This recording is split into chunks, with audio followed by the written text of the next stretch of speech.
What's up, everyone? Happy Thursday. Welcome into another edition of the Ryan Ripken Show. Zach Bollinger and Rocco DeSangro. We're going to hold you over until Ryan joins in just a few minutes. But we do have a heck of a show for you guys because a lot is going on. We got some spicy drama. But to kick it off, obviously, we're going to recap this Orioles series versus the Twins. Disappointing drop 2 of 3.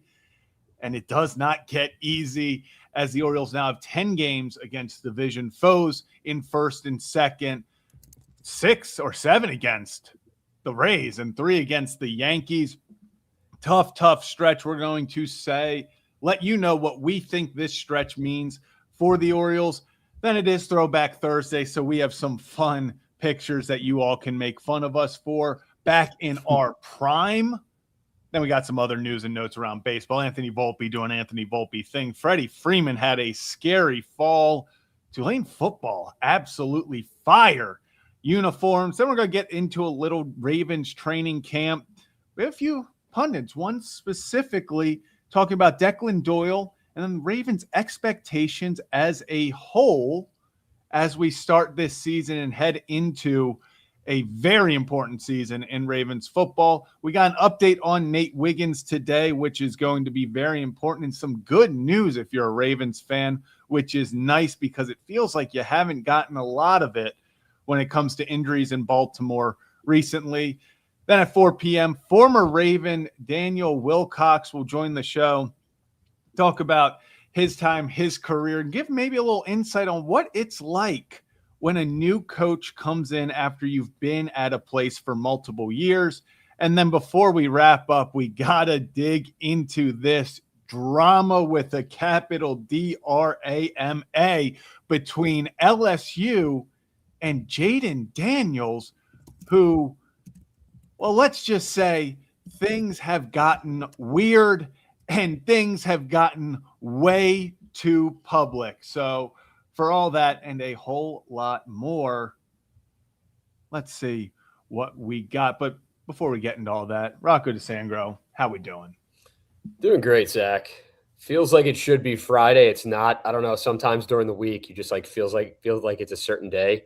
But grinding out this Thursday. No O's baseball on today to keep us occupied. But I know we're going to talk a lot about them. So excited for that, and excited for the throwback picks. I went to the archives for one that we were talking about video games yesterday, and it got me thinking.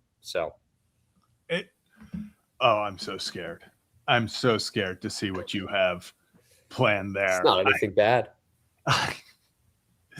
I hope so. It can't be. You know what? It might be bad, but it can't be worse than how Oriole fans are feeling right now.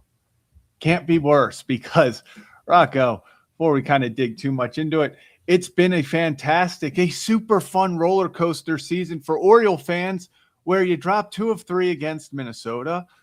The Blue Jays jump you in the standings, putting you back in last place in the AL East. And despite all of it, Rocco, the Texas Rangers lost last night, meaning the Orioles are still 2 games out of a playoff spot. You know what cracks me up, Zach? You talk about, and I know there's a lot of sarcasm there with the fun roller coaster ride. Think of the roller coaster, the ride at the amusement park you hate, gives you nightmares, makes you sick to your stomach. That's the Orioles season in a nutshell for fans watching.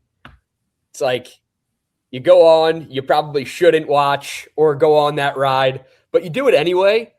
Yep. And that's kind of the feeling I feel like fans have watching games night in and night out.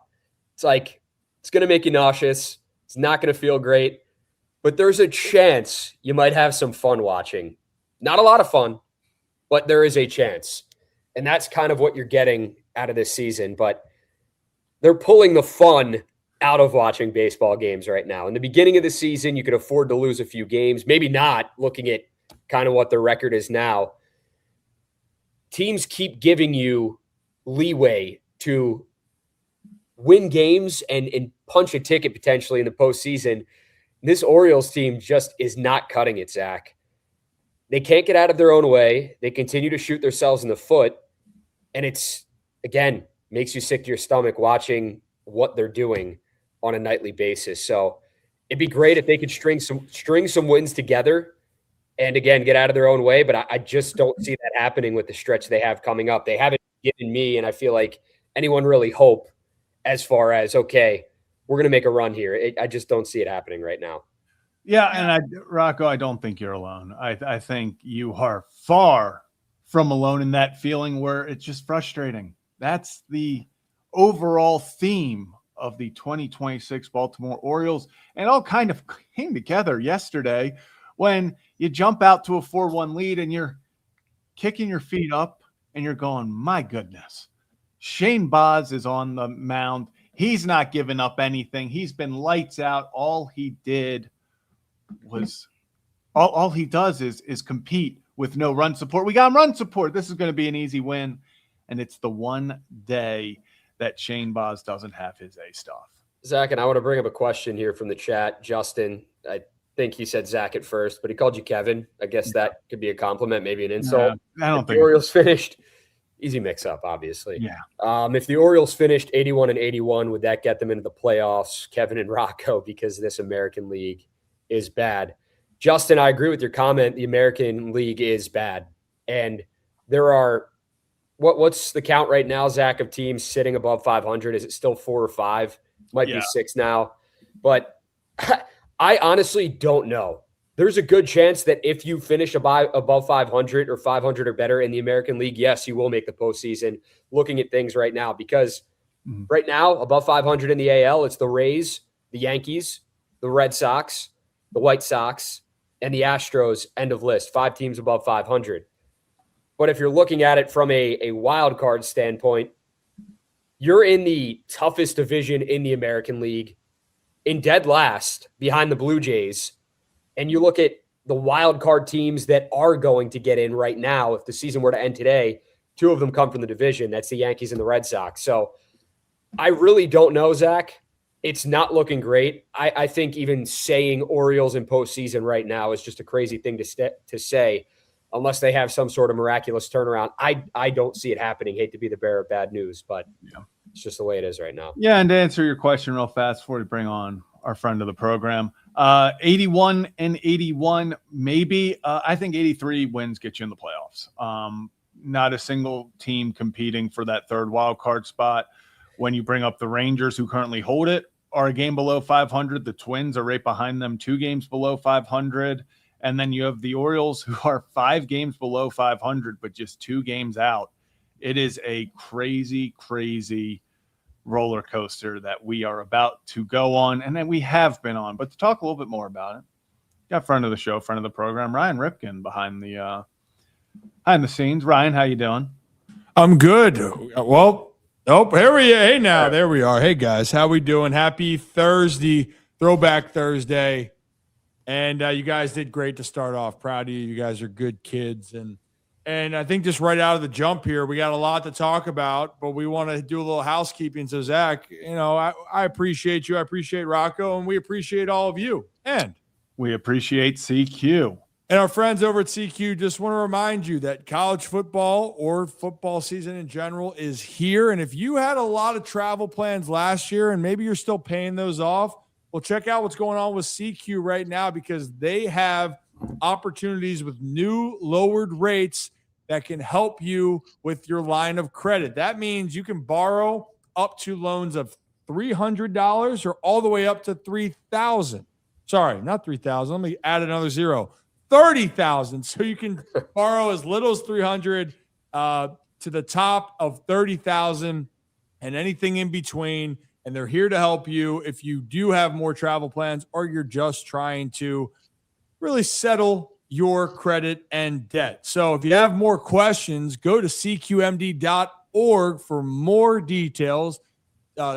Subject to credit approval and terms and conditions apply. But our friends over at CQ trying to make it easier for you, and they are a proud sponsor of the Ryan Ripken Show.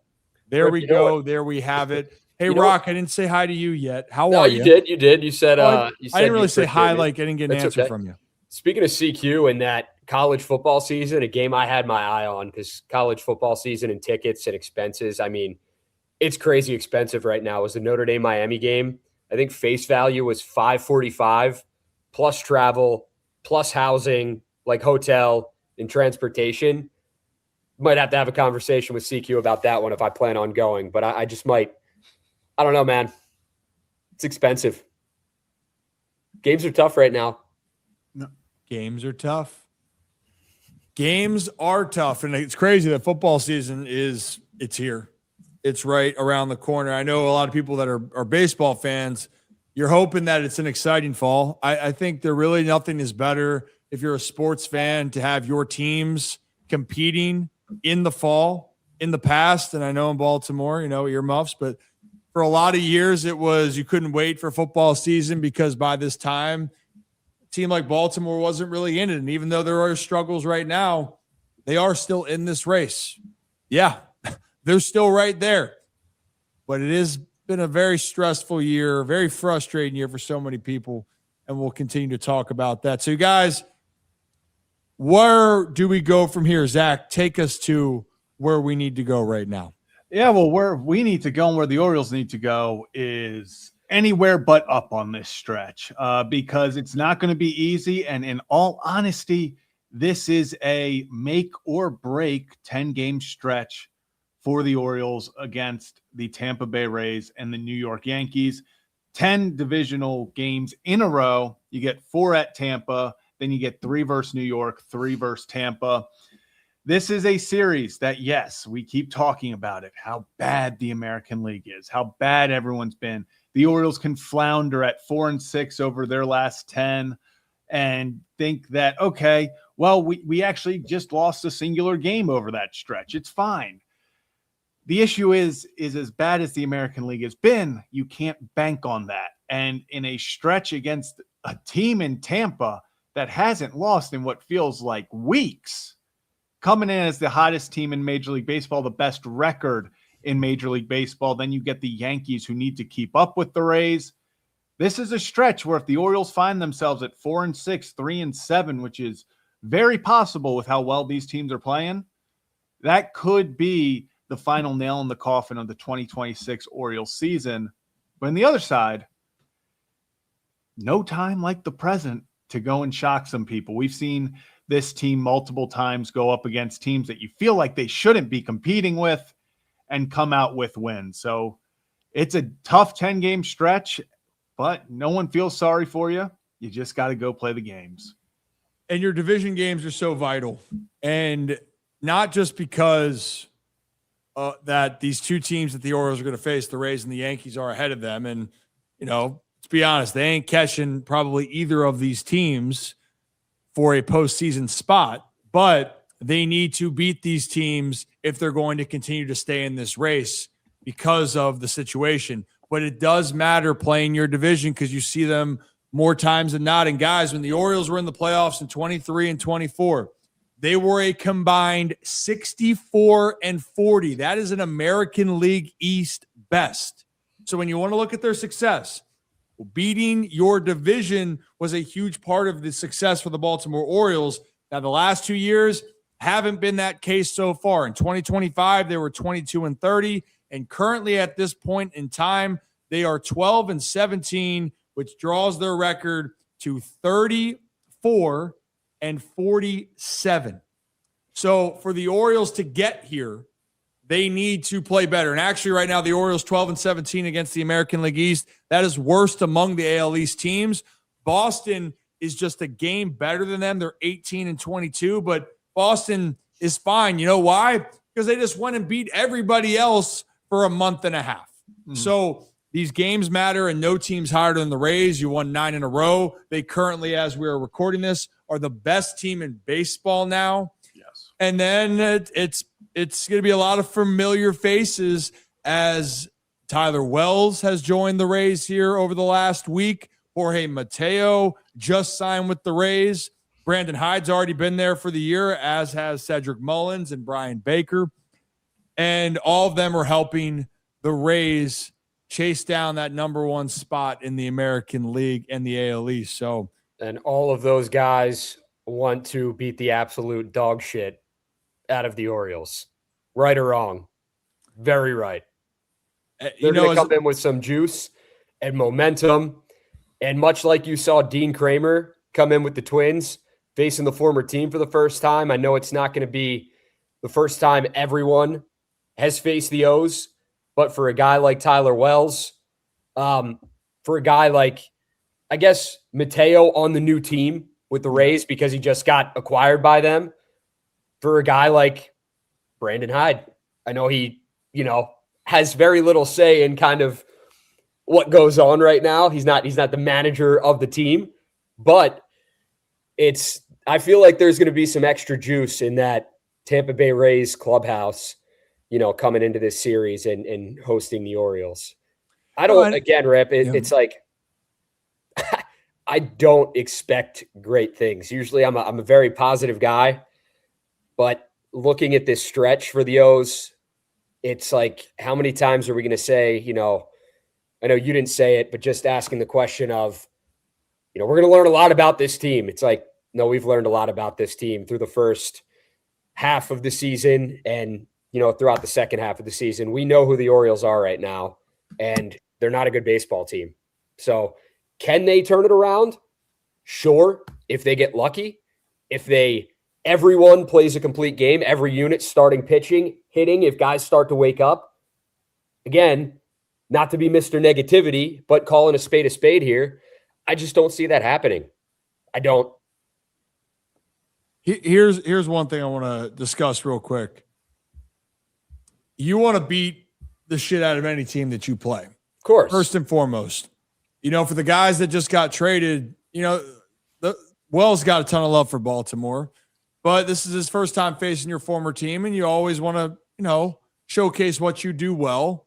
But the bigger part here is the Rays. The Rays are on a mission, and not even for the fact for the Orioles here, where both the Rays swept the Birds and then the Birds swept the Rays. It's the fact that the Rays are extremely hard to beat down the Trop. And right now, as we're talking about the Tampa Bay Rays, they are 41-18 when they play at home. Guys, that is the best in baseball. So for the Orioles, they're going to have to do something that most teams have not really accomplished, and that is to go down to the Trop and beat the Rays at their own game, at their own place, and that has been a tall task. So it should be a fun series, at least from the optic standpoint, but for the Orioles, there is a lot of pressure building. There's a lot of stress. The question around all this is, what does this stretch mean right now? I mean, the stretch means everything. And I know that you got to see how the rest of the American League wild card plays out, because even though the Orioles have lost 4 of 6 on this road trip, yet they're still only 2 games out of a wild card spot. So you need to win, but the Orioles cannot afford to get swept down in Tampa Bay. And quite frankly, over this next stretch, they can't afford to play below 500 baseball. I mean, if you look at it this way, they play 500 baseball, that probably keeps them right where they need to be. You come out of this with a winning record against the Yankees and the Rays, damn, you're feeling really good about this final stretch, because that is that gauntlet that you got through. But they're going to have to step up. What the Rays do as good as anybody else is that they are relentless. They're a pain in the ass as a lineup that you have to face, because there's no easy out, and they're constantly applying pressure on the defense. And that's something for the Orioles that they've really struggled with, is when the intensity or the moment heats up, can you make the plays? And I'll even say that wild game, guys, that the Orioles played against the Rays in Baltimore, whereas that the weather game, Zach, and then it goes to extras. Neither team is figuring it out. Or it felt like they're saying, hey, no, you go win this game. No, you should go and win this game. It was sloppy as hell. Like the Rays gave away the game just as much as the Orioles were trying to do. They gave it away more, Zach. I think they had 4 errors in the game, the Rays did. So you can't have that down at the Trop. Can't have it. And for Baltimore, I love that the offense got going early against the Twins. I believe that the pitching, the starters will bounce back. I do buy that. But the situational plays is where we're going to circle this. And if we're going to go to the bullpen right now, advantage to Tampa Bay as well. You got Wells, you got Baker, and you got other arms there that that are pitching extremely well at this moment in time. Yeah, and this is the stretch. This is make or break. You are facing some really dang good opponents, and you are going to have to figure out what you're going to do back against the wall. And that's where, we could come out of this and sit here at the end of August and be exactly where they were last year. And that was September's for playing the young guys, or they go 6-4, 5-5, and you come out of this going, okay, let's see what we can do. This is going to show a lot. So, the pressure's on. Can't say they haven't put the pressure on themselves by not capitalizing on definitely some winnable games that you think, hey, if even 3 games go differently, well, the Orioles would be above 500 right now, which is crazy to think, but it's the truth. So they need to find a way to just string together some sort of momentum if they've got anything left to give. That's what it is. It's now or never officially. And this is the part, at least you can say all you want so far of what's happened. And there's a lot to be said. I think we're all there. There's a lot to be said. But these are meaningful games in August. You are 6 weeks out from the season ending, and you're in it still. That's a lot better feeling at this point than it was last year. So hopefully for the Orioles, they will be in a position that they have success and they win some games. And if not, we'll hear some more complaints about it. But the team that they just faced, guys, the Minnesota Twins, they're looking to keep it going. And guys, they're playing the Field of Dreams game tonight against the Phillies, I believe, which I think I love that baseball is leaning into these moments of nostalgia when it comes to obviously Field of Dreams and the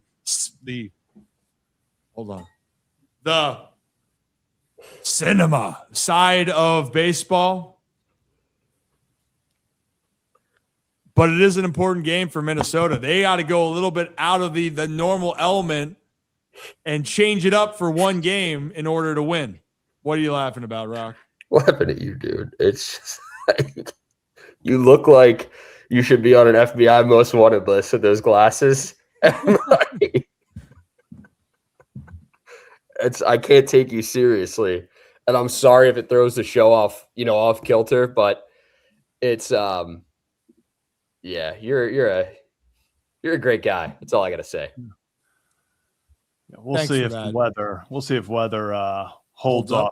It looks like at the moment we'll play baseball tonight. They're going to try to play baseball, but the weather, MLB said they're going to meet with both teams around 6:00 to give an update. Weather is not looking good in Iowa. Let's just say that. Not good, Bob. Not good. Hey, Rock, we're focusing on the show, okay? Yeah, Rock, come on, get together. Hey, also, if you heard him laugh, Nate's here. Nate, what's going on? How we doing? What are you laughing about? What are you laughing at, Rock? What are you laughing at? I'm laughing at this dumbass Ryan, not Nate. That's talking in his friggin' porn director voice right now with the porn glasses and like throwing the show off. Whatever. It's like, this is insane. Yeah. It didn't get thrown off until you start bringing it up. Yeah. Like, what do you want me to do? I got to address the elephant in the room. Keep going. Act natural. It's hard to do. Because nothing's different here. Sometimes. Yeah, okay. This is why when we say about this, Nate, have you ever heard that Rocco really struggles around the locker room?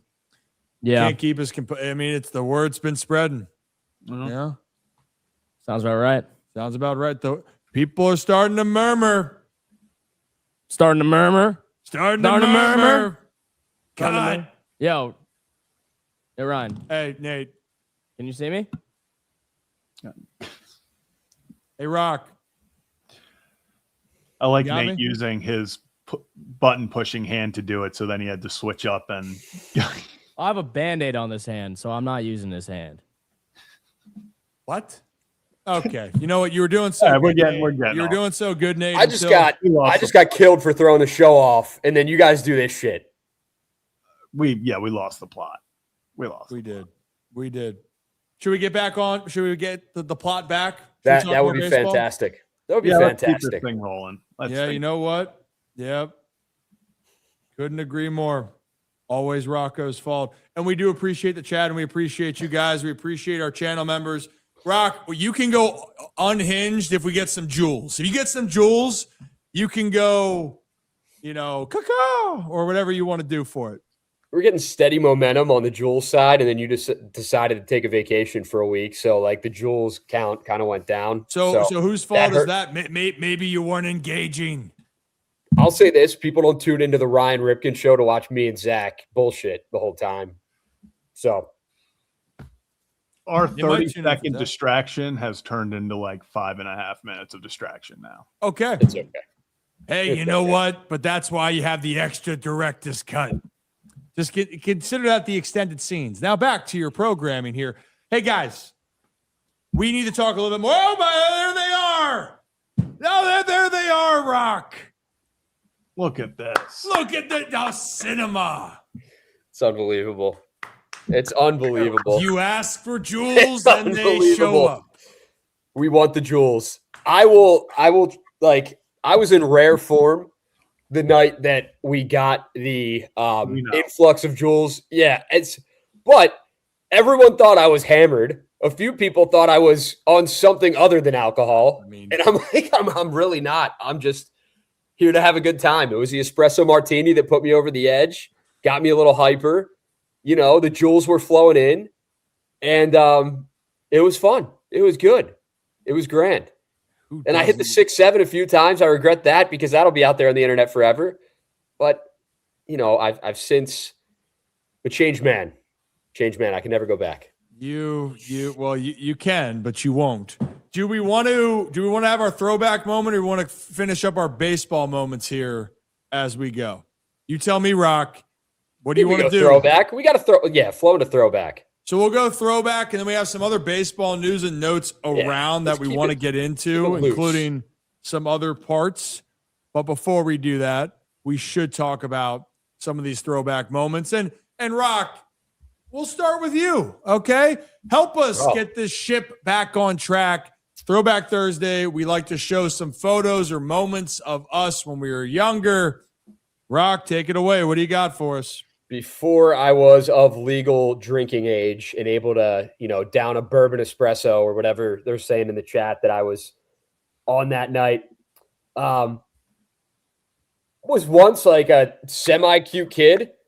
Kind of. I don't know what happened, but I love this because I'm rocking the Batman t-shirt, pajamas, and I'd just gotten backyard football. And backyard football was an unbelievable game. Loved it. I think that's Steve Young on the cover right there. I'm in the background, and very good times. Wish I could go back to those times before I met any of you, but here we are. And you make some life choices that you regret, and you end up on a show with three dumbasses, one wearing porn glasses, and you don't know what you're doing with your life. So it's great. It's good. It's grand. I'm happy. We were having a great time, Zach. I was just about to say a compliment about look at that smile. He's enjoying himself. I bet Rocco, you definitely had to have had Pablo in the game because you just picked Pablo on any team for backyard sports. Backyard football was a very underrated game. It was a lot of fun. So I think that's Jocinda Smith with Steve Young. I think so too. Yep. I can't tell who's in the Packers. I can't either, but I remember opening that and playing it immediately, and I probably spent 12 hours on that game. My mom had to kick me off, but it was awesome. Did you run around and say I'm Batman? No, I didn't do that. I ran around and thought I would imitate on my Fisher Price basketball net. I would just imitate random basketball players, and I, still do that to this day. So, well, what, Rock? You're a good kid. I don't know where it went wrong, but then it was a great time for you. Zach, what do you have for the class today? Oh, I went full throwback school picture. I don't even know what grade this was. I was probably 6 in this, maybe. All-time classic. Just up. Is it popping up? Is it popping up? finally. Boom. Oh, dude, I would have bullied the hell out of you in elementary school.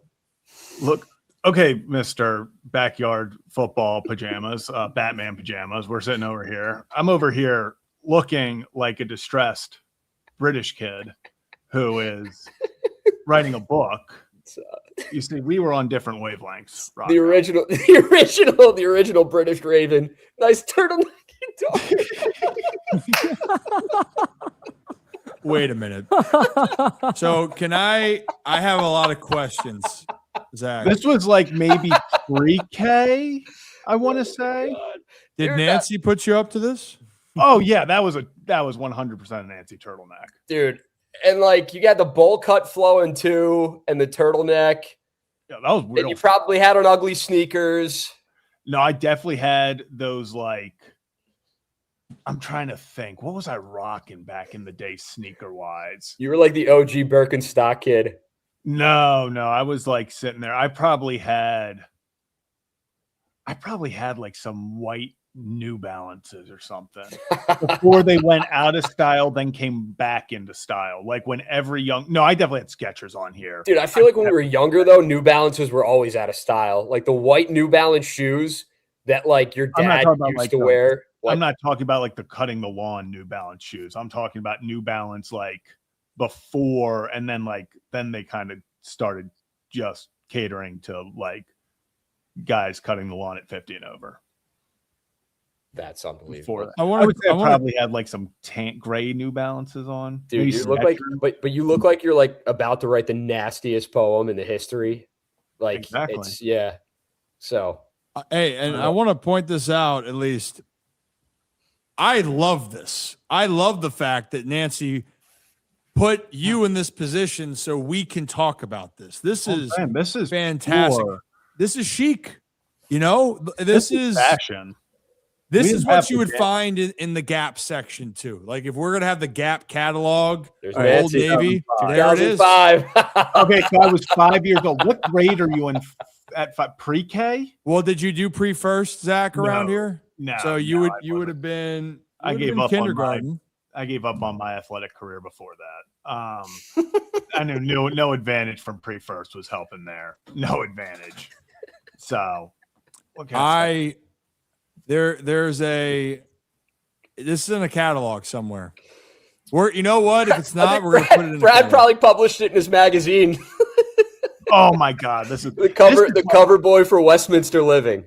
Yeah, we're looking at him right now, without a doubt. This is like when they like, and I'm leaning up at 100% leaning up against a green screen. This is like when you walked in and they like pulled down the things. Yeah. Wait, that's not a real.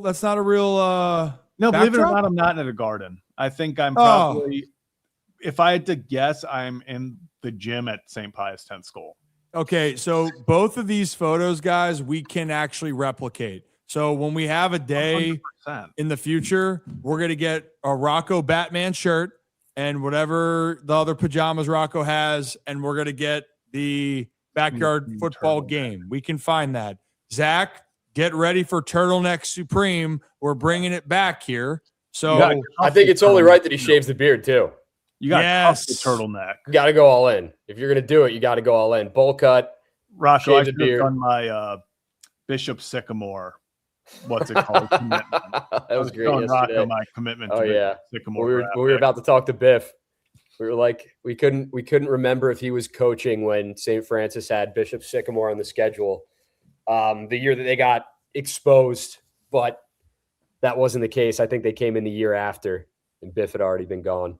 They did.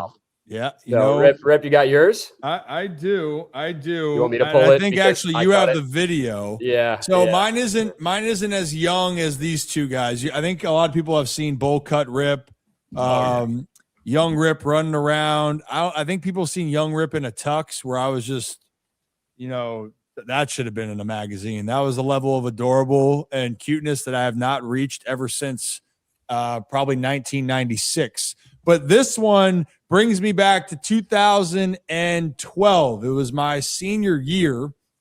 And Rock, we were going over things earlier, and it went, holy hell, there's a lot of familiar faces in here from my Gilman days and also in the sports reporting and broadcasting world.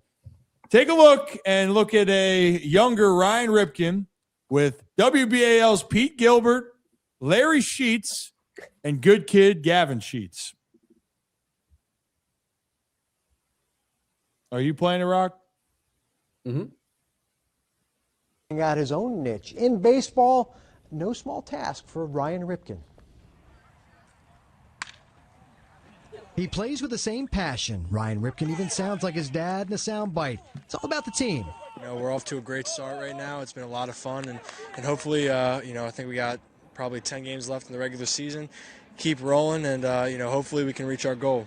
Ryan Ripken, a senior at Gilman, builds his own baseball resume that includes a scholarship to the University of South Carolina. But bearing a name akin to baseball royalty, I wondered if there's a burden to playing ball as a Ripken. I don't think it's anything about trying to do this or do that just because of a last name, or it doesn't matter who you are. It just matters how you handle yourself, and just know that we're a team. We have each other's backs day in and day out. What helps at Gilman, sharing the experience with those that understand. The head coach is Larry Sheets, the former Oriole who played 6 seasons with Cal in Baltimore. It was the same thing that I said, in 1978 when I stepped on the field in Bluefield with Cal. I'm sitting there going, boy, he is so far ahead of what I was mentally and just the understanding of the game. And that's a little bit where Ryan is. And Larry's son Gavin plays right field for the Greyhounds. He's been my big brother pretty much through this. Last year as a freshman, he kind of helped me through it, and he's definitely been good for me. On Saturday, Gilman plays Mount St. Joe's in the President's Cup Championship at Camden Yards. A homecoming of sorts for Ryan, but one likely without a lap of high fives around the field. So where was the Iron Man himself in the story? Well, on a business trip in Costa Rica. Cal Jr., though, attends most every practice and game working as a volunteer assistant. One more qualified than most. Live in the studio, Pete Gilbert, WBAL, TV 11 Sports. He said, where was the Iron Man? On a business trip in Costa Rica. Thanks a lot, Cal. Really appreciate that. We need to. Did Ryan just remove him? No, I removed him on accident. I was trying to remove the video and ended up. No, hold up. We got to go back to that first start. We got to. At his own niche in baseball. This Ryan slap Ripken hit here. A small task for Ryan Ripken. Oh, yeah. You want to see the slap? Go the other way. Oh! He plays with the same passion. Ryan Ripken even sounds like his. What's the feet per second on that one? Oh, dude, I was moving there. I want to see the stance again when he. I don't think you had any bend in the knees when you swung that bat there. It was just just using straight whip. Also, maybe I was being a hardo, but I used a wood bat in my senior year. You were absolutely being a hardo. Yeah. But hey, here's the thing, man. I loved hitting the ball the other way. I welcomed an away pitch and went, oh, you don't think I can do that? Well, pow. And I went the other way. That's what I'd like to do. Dude, I never said I was fast. Listen, going back in the archives, seeing your, when you were playing with Frederick or Bowie or wherever that highlight was from, you run like you had a refrigerator on your back. I'm sure you've gotten faster. That's the hope since you slimmed down a little bit. But when you were a big boy, The crazy thing is I am probably still faster than you, even when I was pushing 240 bills. Well, my high school baseball coach called me Slowski because I'm flat-footed. I should be fast because of my build, but I'm absolutely not. And high school baseball was great for me. Played my freshman year, and I think I only made the team because my dad knew the coach and he felt bad. And then I rode the pine that entire season, and they were like, does anyone want to keep the stats? And my dumb ass volunteered, and I'm like, yeah, sure, why not? So I was the stat keeper, bench warmer, splinter picker out of my ass, and Slowski. So, yeah, good. That was great. Geez, that was great. Okay. Good time. Cut. Hashtag what are you talking athlete. about? You don't have to Jeez. pull anything out of your ass. That video just kept getting better when it cuts to Gavin talking, and he is just, dude, baby face. Like, still had the baby fat on the face. 14. That had to be 14. What? Larry with the handlebar mustache, or the mustache in general. And then, you know what? Baseball season's happening. Where's our volunteer assistant coach? He's somewhere in Costa Rica on a business trip. Nice. Great. Grand. Unbelievable. Yeah. Good times. Yeah, never known for speed. That was when that's when I had Uncle Herney with me too. Uncle Herney. Oh my God. Yeah, that's a tough one. Yeah, that was Norfolk was a rough year for a lot of different reasons. I am not fast at all. And I want to preface that. If I get going, I can move, but the acceleration is not the strong suit for the Ripkens, never has been. Yeah, there was I had something happen before the season. Let's just say it was did not feel good moving around here for a long time. So it was a good time. I just love how like Pete had to sneak that in at the end. Like, well, no, the one part about will it be high fives around the stadium? Absolutely not. Yeah, how'd that game go? How'd you do? In that which game? The game that they were talking about that you were getting ready for at Camden Yards. I don't know. We might have lost that game. I forget because the President's Cup wasn't a part of the MIAA schedule. Mm-hmm. So we played Mount St. Joe, but if whoever wins the game doesn't get credit in conference. So you win the game, you win the President's Cup, but it means nothing for the MIAA schedule. So I think we lost the game. Someone made a meme of me. I missed the ground ball. It went between my legs. And someone made a meme of me missing the ball from St. Joe. Was it Buckner? Was it what? It was kind of like that, but then it was they made the meme, my dad's a Hall of Famer, I am not. And then we played them the next game and that circulated. And I played very well. Like when I talk about when you give guys any juice, like you're talking about earlier, when you give any juice, I'm like, all right. I remember that, and I think I had 2 or 3 hits in that game, and someone on our bench yelled out, "Put that shit on a meme, baby!" And I had no idea what he was saying. The kid ended up coming to apologize to me after, and I was like, "Dude, it's all good." Like I've been yelled at and said I'm a disgrace to my family left and right, so like it's all good. Me missing a ground ball isn't anything. But I'll drop that 2 or 3 hit piece on you with a wood bat. Hey, how you doing? But important questions here before we move on. What was your success rate on attempting to steal bases? Do you have those stats handy, or how many bases did you act like in the minors? No. I think Joe. Well, I don't know. I think Joe's talking about your high school career, but yeah, how many total stolen bases did you have? Most in a season, I had 2 in the minor leagues. I was 2 for 4. One season. 2 for 4 one season. Yeah. You had, I actually 2, 3. You were caught stealing. Hold on. So in Aberdeen, you had 2 stolen bases and caught stealing twice. That's what I just said. In the Nationals organization, you had an attempt to steal a base and got caught stealing once. 2013, 1 stolen base, 1 caught stealing. Yeah. Success ratio was not great, Bob. I mean, hey, look, I never was known for stealing. Also, another fun fact, if we're going to go down to my injury history, and this is a different day and age. I don't know if I told you guys when I was in high school, since it is Throwback Thursday, I messed up my knee really bad coming back from we did the spring training trip down to Myrtle Beach, and we played pretty well. It was good bonding. It was our spring break trip. I stole a base, and my body went over the base, and my knee got stuck on the front of the base on the turf. And I kind of didn't feel right, but it was all good. Then we open up against St. Joe, first game. I think we won pretty convincingly in the opener. I remember I dove to get a ball to my left on a foul ball, and I made the catch, and I landed right on my knee. And from that situation in spring, the spring break trip, my knee blew up. I couldn't run.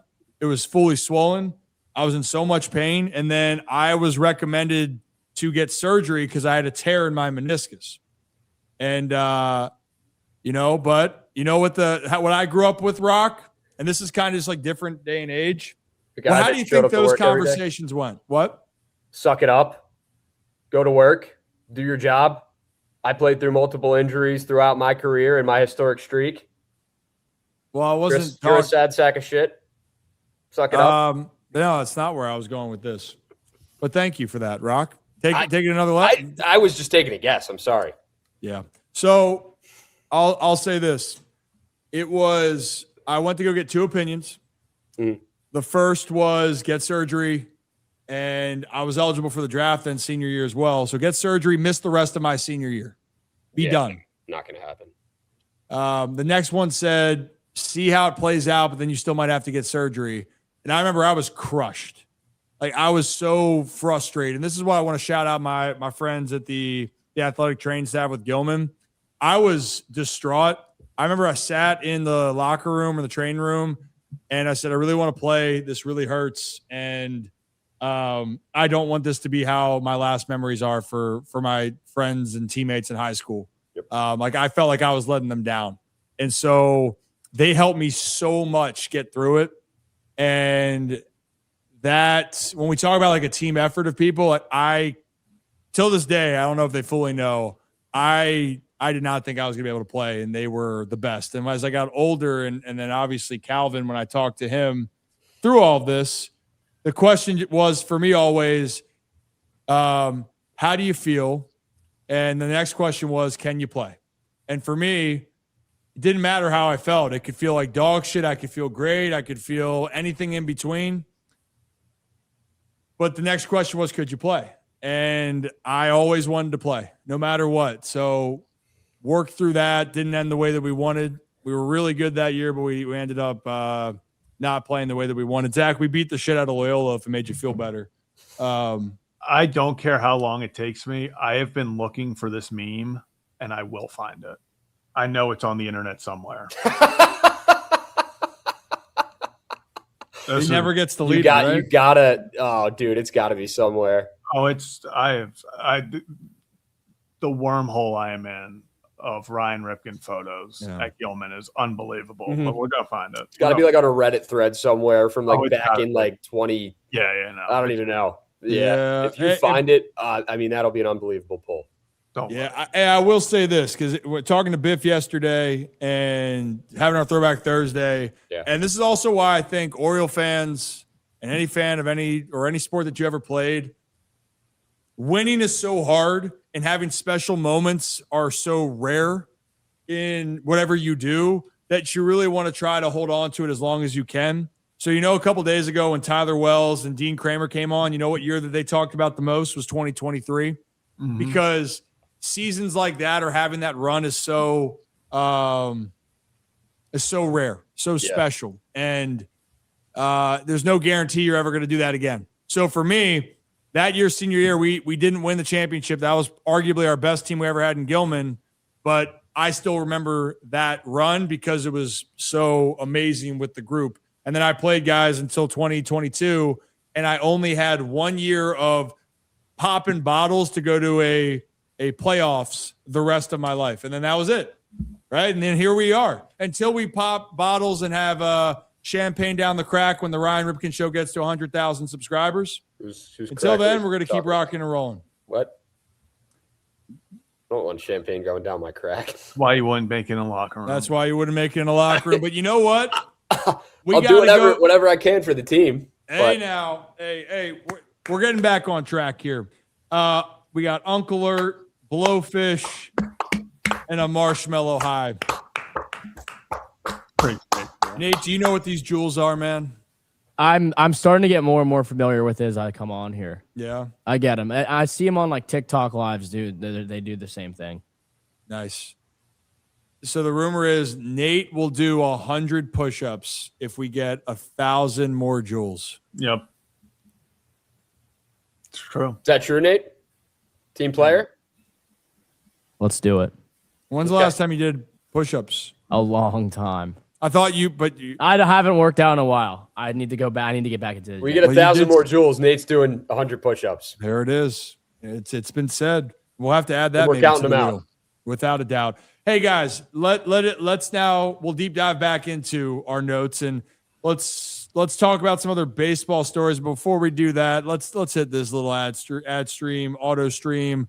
one stream to another, our friends at AutoStream Car Care Center. Look, it is August. It is hot, and it might still be a scorcher in September because you know how the Mid-Atlantic is. But if you are looking to get your AC fixed, $100 off any AC service at any of the 11 locations for AutoStream Car Care Center. Just mention my name or this deal running, and whammy, it is yours. But make sure you're getting your car taken care of with the best car people around. AutoStream Car Care Center. Again, 11 locations and counting throughout the state of Maryland. So from that stream back to this one, guys, let's talk a little bit more of these news and notes.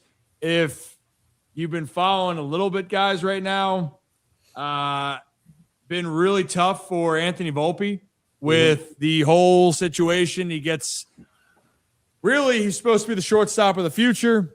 Then his play just started the results were getting worse and worse, a lot of errors. Then he's been sent down, and, well, Zach, you get humbled. I think the ABS system humbles a lot of players now. Nothing can be more humbling than being sent down and then having not one ABS problem go against you. How about two, in the first at bat of the game? Yeah, 6 pitches in. I'm just going to let Anthony Volpe clip play. Baseball. He's going to challenge a 3-0 pitch. Pitch is total straight. The batter is challenged. Rail Riders challenged 3 times last night. They were right just once.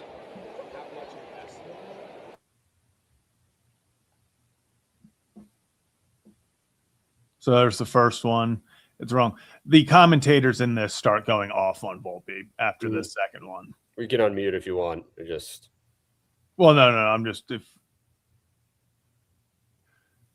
and then 2 pitches later. Well, I'm going to call this one. And, well, it is right there. And this is the part where maybe there's some more issue. And, Ryan, I can ask you about this. Volpe's reaction here as he laughs off and kind of just makes light of it. He's laughing. He's, smiling ear to ear. The broadcasters took a little, not offense, but had a problem with that, saying that, hey, you're laughing. Something tells me your 26, 27 other teammates aren't laughing at this right now. This might be a joke to you, but for some of these guys, if you're a catcher, if you're a pitcher, hey, I want those challenges. Hey, I don't think it's funny to lose both of them in the first 6 pitches of a game. Nope. I would say 3-0 count was the first one, right? Yep, so, 3-0. I mean, also it's a strategy with ABS, understanding of the moments. If it's so egregious, call it. I will say the last one was painted. I mean, both were there, but I ain't challenging that 3-0 pitch. I'll tell you that right now. And I'm probably not – I don't blame that last one. But if you challenge that first one, you sure as hell can't challenge that second one. But first inning of the game, hell no. First 6 pitches of the game, hell no. Rip, it's like that was – if I'm a guy trying to make the big league roster and I'm taking the game seriously, not that I don't think Anthony Volpe is right now, but if I'm a guy that's never touched a big league field in my life and I'm like, okay, this is my opportunity. Not that I'm going to bank on ABS challenges, but what if it's, okay, you come up the bat in the 7th or 8th, 2 runners on, and you get called out on strikes, and it's not a strike and you can't challenge, and you're like, what the hell? Like, analytically, that looks bad on you striking out on a pitch that, you probably could have driven a few runners in, because we look at analytics like this now in today's day and age. So, yeah, the 27, 28 other guys, I'd be a little pissed off at Anthony Volpe. A deeper conversation can be had about ABS, because I've talked with a buddy of mine about this. I don't like anybody using an ABS challenge in the first inning of a game. And on top of that, if I'm a manager of a big league club, I'm telling my guys this deep into a season, hey guys, and might rub some people the wrong way, but tough shit. This guy's going to use ABS challenges. This guy can use an ABS challenge. Only use an ABS challenge if you're in a situation where it's going to make or potentially break the game. Not in a 1-0 count, tap your helmet. not in a 2-0 count, don't tap your helmet. In the first where there's no runners on, if you feel like it's going to make or break the game, do it, and we'll have the conversation after. But now you got guys using them early on. I'm like, in the big leagues, like, guys, what are you doing? It's obviously situational. If you got fits, we saw it the other day with the Orioles. I think it was like guys on second and third in the first inning. It's a 2-strike count. You've already given up a run, and it's a borderline pitch. And the catcher's, he's trying to get his pitcher out of the inning. That I understand. But once you use it once in the first inning, you lose it. In my mind, okay, the next one, unless if it's egregious, the batters get this one. I just cost my challenge in the first. So that stuff, I don't know if it's necessarily like first inning. If something's egregious, give it a tap. But I think there's also some principle of once you lose the first challenge, you shouldn't lose the second one, let alone. Dude, absolutely not. That ball has to be like outside of the zone completely and be called a strike for you to tap your helmet there. Hey, Bolly, anybody on base for Volpe? No, I think he was leadoff. That's, I wanted to make sure, and I should do my math more. If he goes to a full count and he strikes out, then it means he was the guy that led off. But that's even more to this. No one on base, not a scoring position, nothing, just to start the game is crazy. And unfortunately, it's just another piece for Volpe where it's not good optics, but it is a part of the game. Guys, also part of the game is going to make a play and know you can have some dangers as you are possibly leaving the field or the field of play, I should say. And dude, when Brad showed that video the other day of the soccer player scoring, my heart sank because he disappeared down below, downstairs. Well, as a player, as a infielder, as you go towards the railing, I can tell you there's nothing scarier than feeling that you aren't going to be protected and you fall into a dugout. And Freddie Freeman, guys, yesterday had that situation. Can we play that clip real quickly, or do we have that? Yes. Like, here's Freddie Freeman. This is and luckily, right, he's okay. Yes. Yeah. Well, I'll give you an update after this, Rip, on Freddie.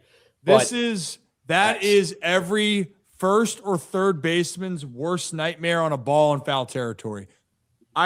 Gavin, actually, when we played against each other in AAA, Gavin caught it and flipped over the railing, and I saw him land right on his back. And we had a huge drop in Norfolk. It wasn't that it was right there and there's stairs. There was about an 8 to 10 foot drop. That, with the stairs, you can also get hurt on the fall, but also you can get hurt for just the ligaments of the stairs itself. And Rock, what is the update? Yeah, well, first and foremost, Rip, in a play like that, if it's closer to the railing, players can typically try to catch that player or help them out in that situation from the opposing team because he was going toward the Brewers dugout. And I saw some, banter back and forth on social media, some comments saying, why didn't they try to catch him? The Brewers players didn't have a chance to even get over there. Like, it happened like that so quickly. And the ball, the way it was going, you really weren't sure. So I don't think anyone's at fault there and had an opportunity to react to Freddie, like, getting that close and then falling into the dugout. Scary scene for sure, but I just kind of wanted to clear that up. But Freddie, after the game, said, I didn't hit my head, so that was the key part there. I am sore. Kneecaps are sore, shoulders sore, hands sore, wrists sore. I mean, I fell, but I'm in good spirits. So that's great to hear. And he avoided major injury there because, dude, that could have resulted, the way he fell, he could have cracked his head open. He could have broken his leg. He could have broken his arm. Like, thank God that he didn't get injured seriously in that situation because looking at the way he fell, it could have ended up much worse than it did. And I hate to be this way, it should have. Like, it is very hard to watch that, and it almost is like miraculous that you're like, now I'm sure Freddie woke up this morning not feeling 100%. No, he's probably hurt big time. I'm sure that was pretty sore, but I mean, that's something where that happens, and you're looking at, he hits, like you said, he breaks something, he hits his head, anything. This is a season changing injury, especially for the Dodgers. Dodgers, all of a sudden something happens. He even sprains an ankle, something, and he's out for the next month and a half. I mean, funny enough, Dodgers are in a wild card spot right now. They're going to make the playoffs, but like it's not that they can just go in cruise control. They got to win some games, and they have not been playing great recently. That happens. Now all of a sudden you're like, oh boy, so I'm just glad Freddie's okay. I am too. Freddie's also just a beast, man. Future Hall of Famer, one of the best hitters the game's ever seen. Still one of the best hitters, pure hitters in my mind throughout the game.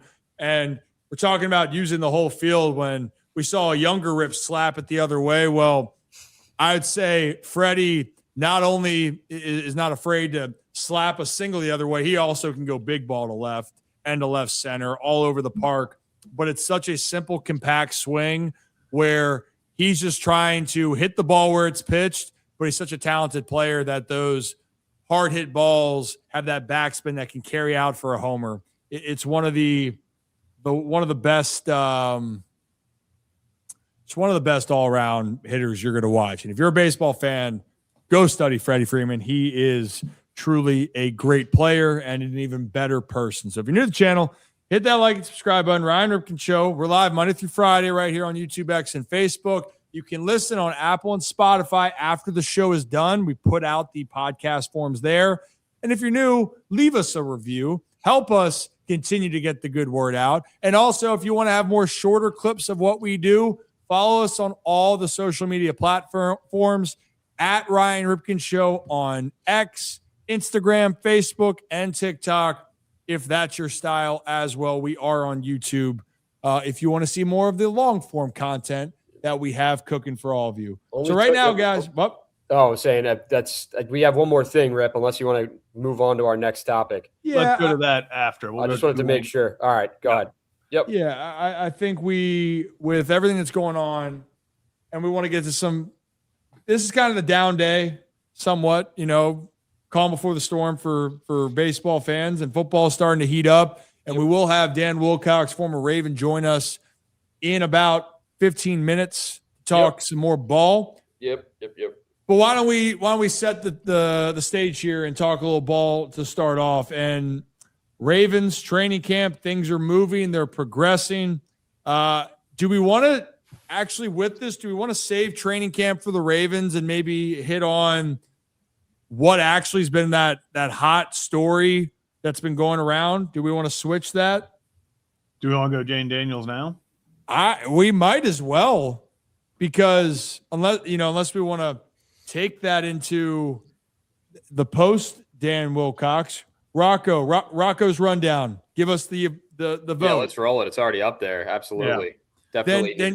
Let's hit on this story, because this actually is the sports story out there. And again, it has nothing to do with what's going on in the field, but it is sweeping across the football landscape. And that is this drama between Commanders quarterback and former LSU quarterback Jayden Daniels and the university there with LSU. So it's such a weird situation overall, guys. I don't know how we got here, and I guess we could spark notes it in general, but Jayden Daniels had a fallout, and it was over the name, image, and likeness of Jayden Daniels, the player, but also over a specific number, which a lot of people are very opinionated on. What does a number mean and represent? Some think that it's a part of the legacy, while others saying let the legacy live on. But clearly there's no love lost here, and there's been litigation and lawsuits potentially coming with the situation. So I guess we can wait on that for a moment, Rock. Yeah, we can. I just want to say before we get into, bring our guest on, I just don't like how this is unfolding. And I think it's a really bad look right now as you get ready for football season on both sides. For LSU with all the hype with Lane Kiffin, with Jayden Daniels and the Washington Commanders, adding Stephon Diggs to the mix. It's looks like a big distraction for everyone off the field, and something that should be handled between the two parties internally. If there's some disgruntlement or if there's some bad blood or animosity there, handle that shit internally. Don't let the public get wind of it, and take care of business on that side. And hopefully everyone can be happy at the end of the day. But yeah, let's definitely get to our guest, and we could talk about this more in depth. Maybe he's got an opinion on it as well. If he is back there, I'm not sure if he is. So I don't know. Maybe we do talk about Daniels for a little bit, Rip. Well, we'll let it run because I am curious about this. So while we're waiting, yep. And Rock, maybe you can also shoot a message to see what the best timing can be. Yeah, so I think it's still 9 minutes from now. If he joins or is ready to roll like beforehand, we'll just kind of bring him on. But he's behind the scenes. So cool. Let's get into this whole thing. So if you're confused, well, you might not feel overall better about this situation because we heard from a lot of different people. And Zach, what do you think the best place to start with this whole situation as we try to tell the story and paint the picture? So pretty much to give everyone a SparkNote version of what's out there, a few weeks ago, this is not something that happened today. This is something that became very public today. But pretty much a part of Jayden Daniels' deal with LSU is they had 180 days, I believe, after his last game to still use his name, image, and likeness. And they still had used some things, I guess, over the recent year and a half that he's been gone. And guess nothing really had come from it, all of that, until a few days ago, some sort of promo was put out there. And Jayden Daniels noticed somebody is wearing my number 5. And that's when he found out that they'd given it away. So earlier today, actually, I believe it was a few days ago, went public today, Jayden Daniels and his team sent a cease and desist to LSU saying they must halt all name, image, and likeness use of him, and that needs to stop. Well, things got a little bit weirder today, as then we get to this. Matt Moscana, who is the Locked On LSU host, so I guess a distant cousin to our Locked On Ravens friend Kevin Oestreicher. But he said the LSU Jayden Daniels saga takes another strange turn. Sources confirm Daniels camp wants LSU to return its copy of the Heisman Trophy, something LSU has no intention of doing. Daniels contacted LSU leadership before fall camp. Lane Kiffin has spoken to Daniels. And then I'm going to pull up real fast an excerpt from Matt's kind of overall piece on this. He said DJ Pickett is the cornerback who is wearing number 5 this year. He says Pickett was a 5-star cornerback when he signed with LSU out of Florida in the class of 2025. Pickett's signing with LSU was contingent upon him wearing number 5, a source said. It was a stipulation discussed with all 3 of his finalists, including Oregon and Miami. He has worn number 5 every year of his football career until last. That being because despite the promised number, former coach Brian Kelly said he was not willing to issue the number without Daniels' blessing. Pickett wore number 3 in 2025 as a true freshman when he earned freshman All-American honors. When Pickett was negotiating his contract to return to LSU, money was not the source of the negotiation, but rather the jersey number, LSU sources confirmed. So Lane Kiffin, in an attempt to get him back, said, hey, we will give you number 5. So this all kind of continues to go as we got Lane Kiffin asked about it earlier today about comments that he made a few days ago. So let's listen to this real fast. First question. I commented a week ago on that. And so that's the comment that I had, and we're moving forward. It's just to ask one more question, Sure. just to understand numbers. If someone were to ask for number 9, would that be on the table for you? How would you handle that situation if a player asked for that? Yeah, I'm not going to get into that. There's a lot to numbers and whether they're retired, whether they're not, and different versions. And so I don't have an answer. So obviously number 9 being Joe Burrow's former number at LSU, and shout out to Wilson Alexander for that video. Well, then, a few moments ago, about an hour ago, DJ Pickett, and this sounds a little low on this because it was filmed on a phone, but DJ Pickett did comment on the situation. About the number situation, with a number my whole life since I was 4 years old. It's a number I was promised. I wish Jayden the best. Good player. He did real good here, so that's all. So if you could not hear him, and shout out to Corey Diaz for that video. He said, hey, I've worn this number since I was 4. I was promised this number, and then said, Jayden was a great player here, and I wish him all the best, but that's all I have to say about this. And guys, that's when kind of the floodgates have opened up. This became very public, and I wanted to react to this one video and that's when we can kind of wrap this up and get everyone's opinion on it. Yeah. To Mike Golick talked about this earlier today with his son, Mike Golick Jr., and I wanted to get Golick's opinion. You make of this complaint for Jayden Daniels? Is there anything justifying a move that right now I am seeing universally get torn to shreds on the internet and otherwise? It's embarrassing. It's absolutely positively embarrassing. And I don't know where Jayden Daniels sits on this, if he was talked into this, if he led this. I have no idea.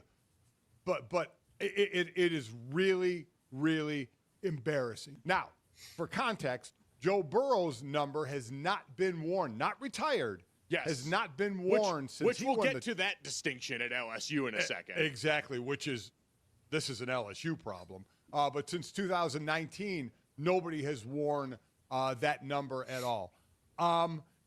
As part of the cease and desist letter, cease and desist letter. The deceased letter. Yeah, deceased letter. This should be a deceased letter. It should be buried.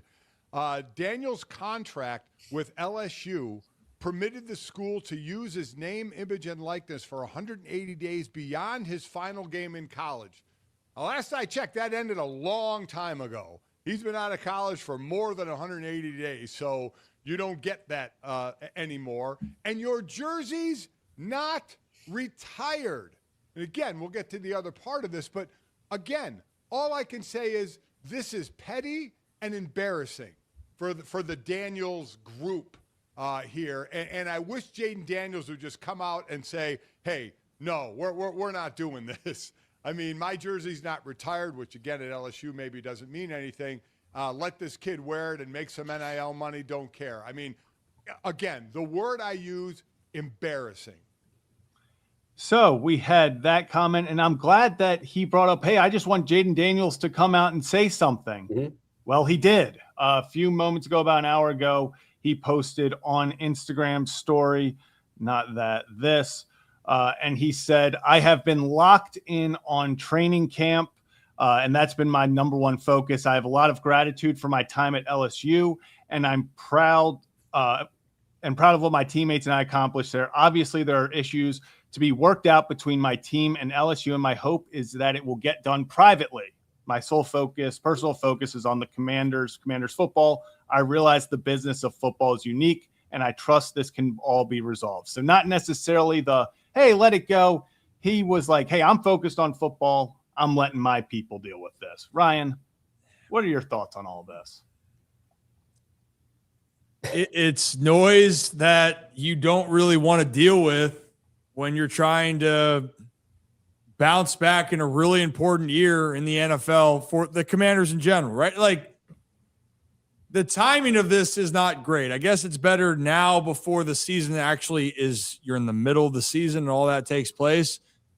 But just optics wise, guys, it just sounds messy. It's stressful. And I hope for his case, he's got to focus. I 100% believe that. But I told you guys as well, how well can you compartmentalize when there's outside noise going on? Because now it's just another part that you have to acknowledge, even if you don't want to say anything subconsciously, you're dealing with it. And yeah, this is an LSU problem. Like, this is something that they created. And I want to clarify, Lane Kiffin, why he said all that, Lane Kiffin didn't make this promise for number 5 to DJ. It was to Brian Kelly, the former head coach of LSU, is the one that had this agreement in place. So Lane's sitting there going, I don't know what the hell to do with this, and I want to stay out of this.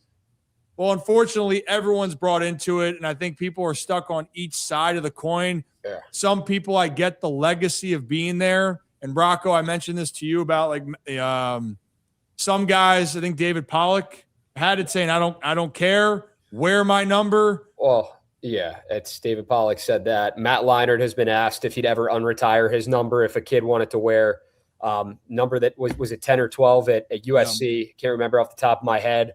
But he said, absolutely not. The only one I'd unretire it for is my son, who's currently at a different school.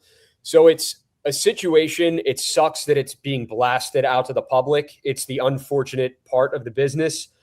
For Jayden Daniels' sake, I hope that it's because sometimes, I mean, and maybe our next guest can shed some light on this as well, because I feel like sometimes athletes are handling the athlete side. They're handling football. Jayden Daniels is focused on training camp, where his management might have a mind of their own and they might be doing their own thing, off being rogue. He might be looped into it a little bit.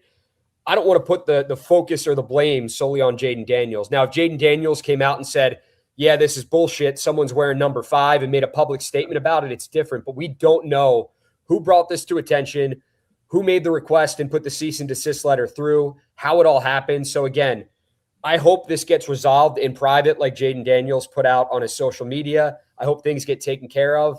And I hope at the end of the day, everyone's happy because, again, Jayden Daniels has a football season to prepare for.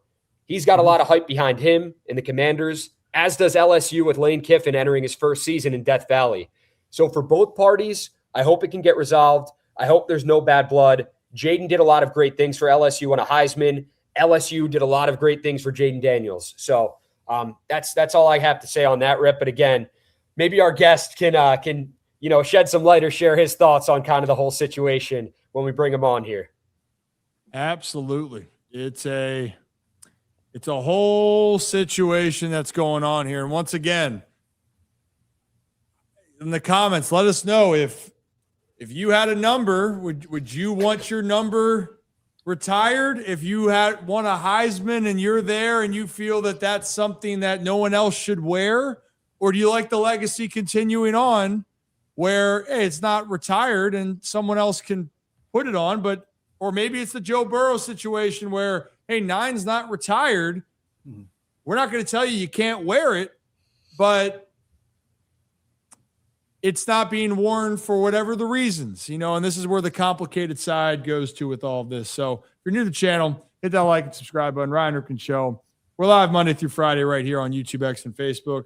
And Dan, can you hear me behind the scenes? And if you're ready, just give me a thumbs up and we're ready to rock and roll. Let's do it. Well, we always like to connect with people in the Baltimore community, and now it's football season, Ravens community. And I believe Dan was just out there at Ravens training camp recently, and then he is covering the football season over there on the We Bleed Purple podcast that we'll discuss here in a second. But Dan, let's bring on former Raven tight end Daniel Wilcox. Dan, how you doing? Man, I'm great, Ryan. How are you, sir? I'm doing well. Can't complain. It's a nice day in August. Football is about to be back. I'm hoping for better days for baseball. I hope it's a great, exciting time for Baltimore. And that's about it, So Absolutely. Where'd you get that hat, by the way? Hey, man, I can't tell my secrets, baby. I gotta say, man, you got the fashion statement on lock right now. Hey, I absolutely recruit Raven hats. So every single show, you may see me with a different Raven hat on. Yeah. Well, Daniel, let me ask you real quick on just this whole Jayden Daniels situation. So if you're hearing behind the scenes, there is the issues with LSU and Jayden over the number 5 is really where this issue is, because they have a player down there that said that number was promised to me.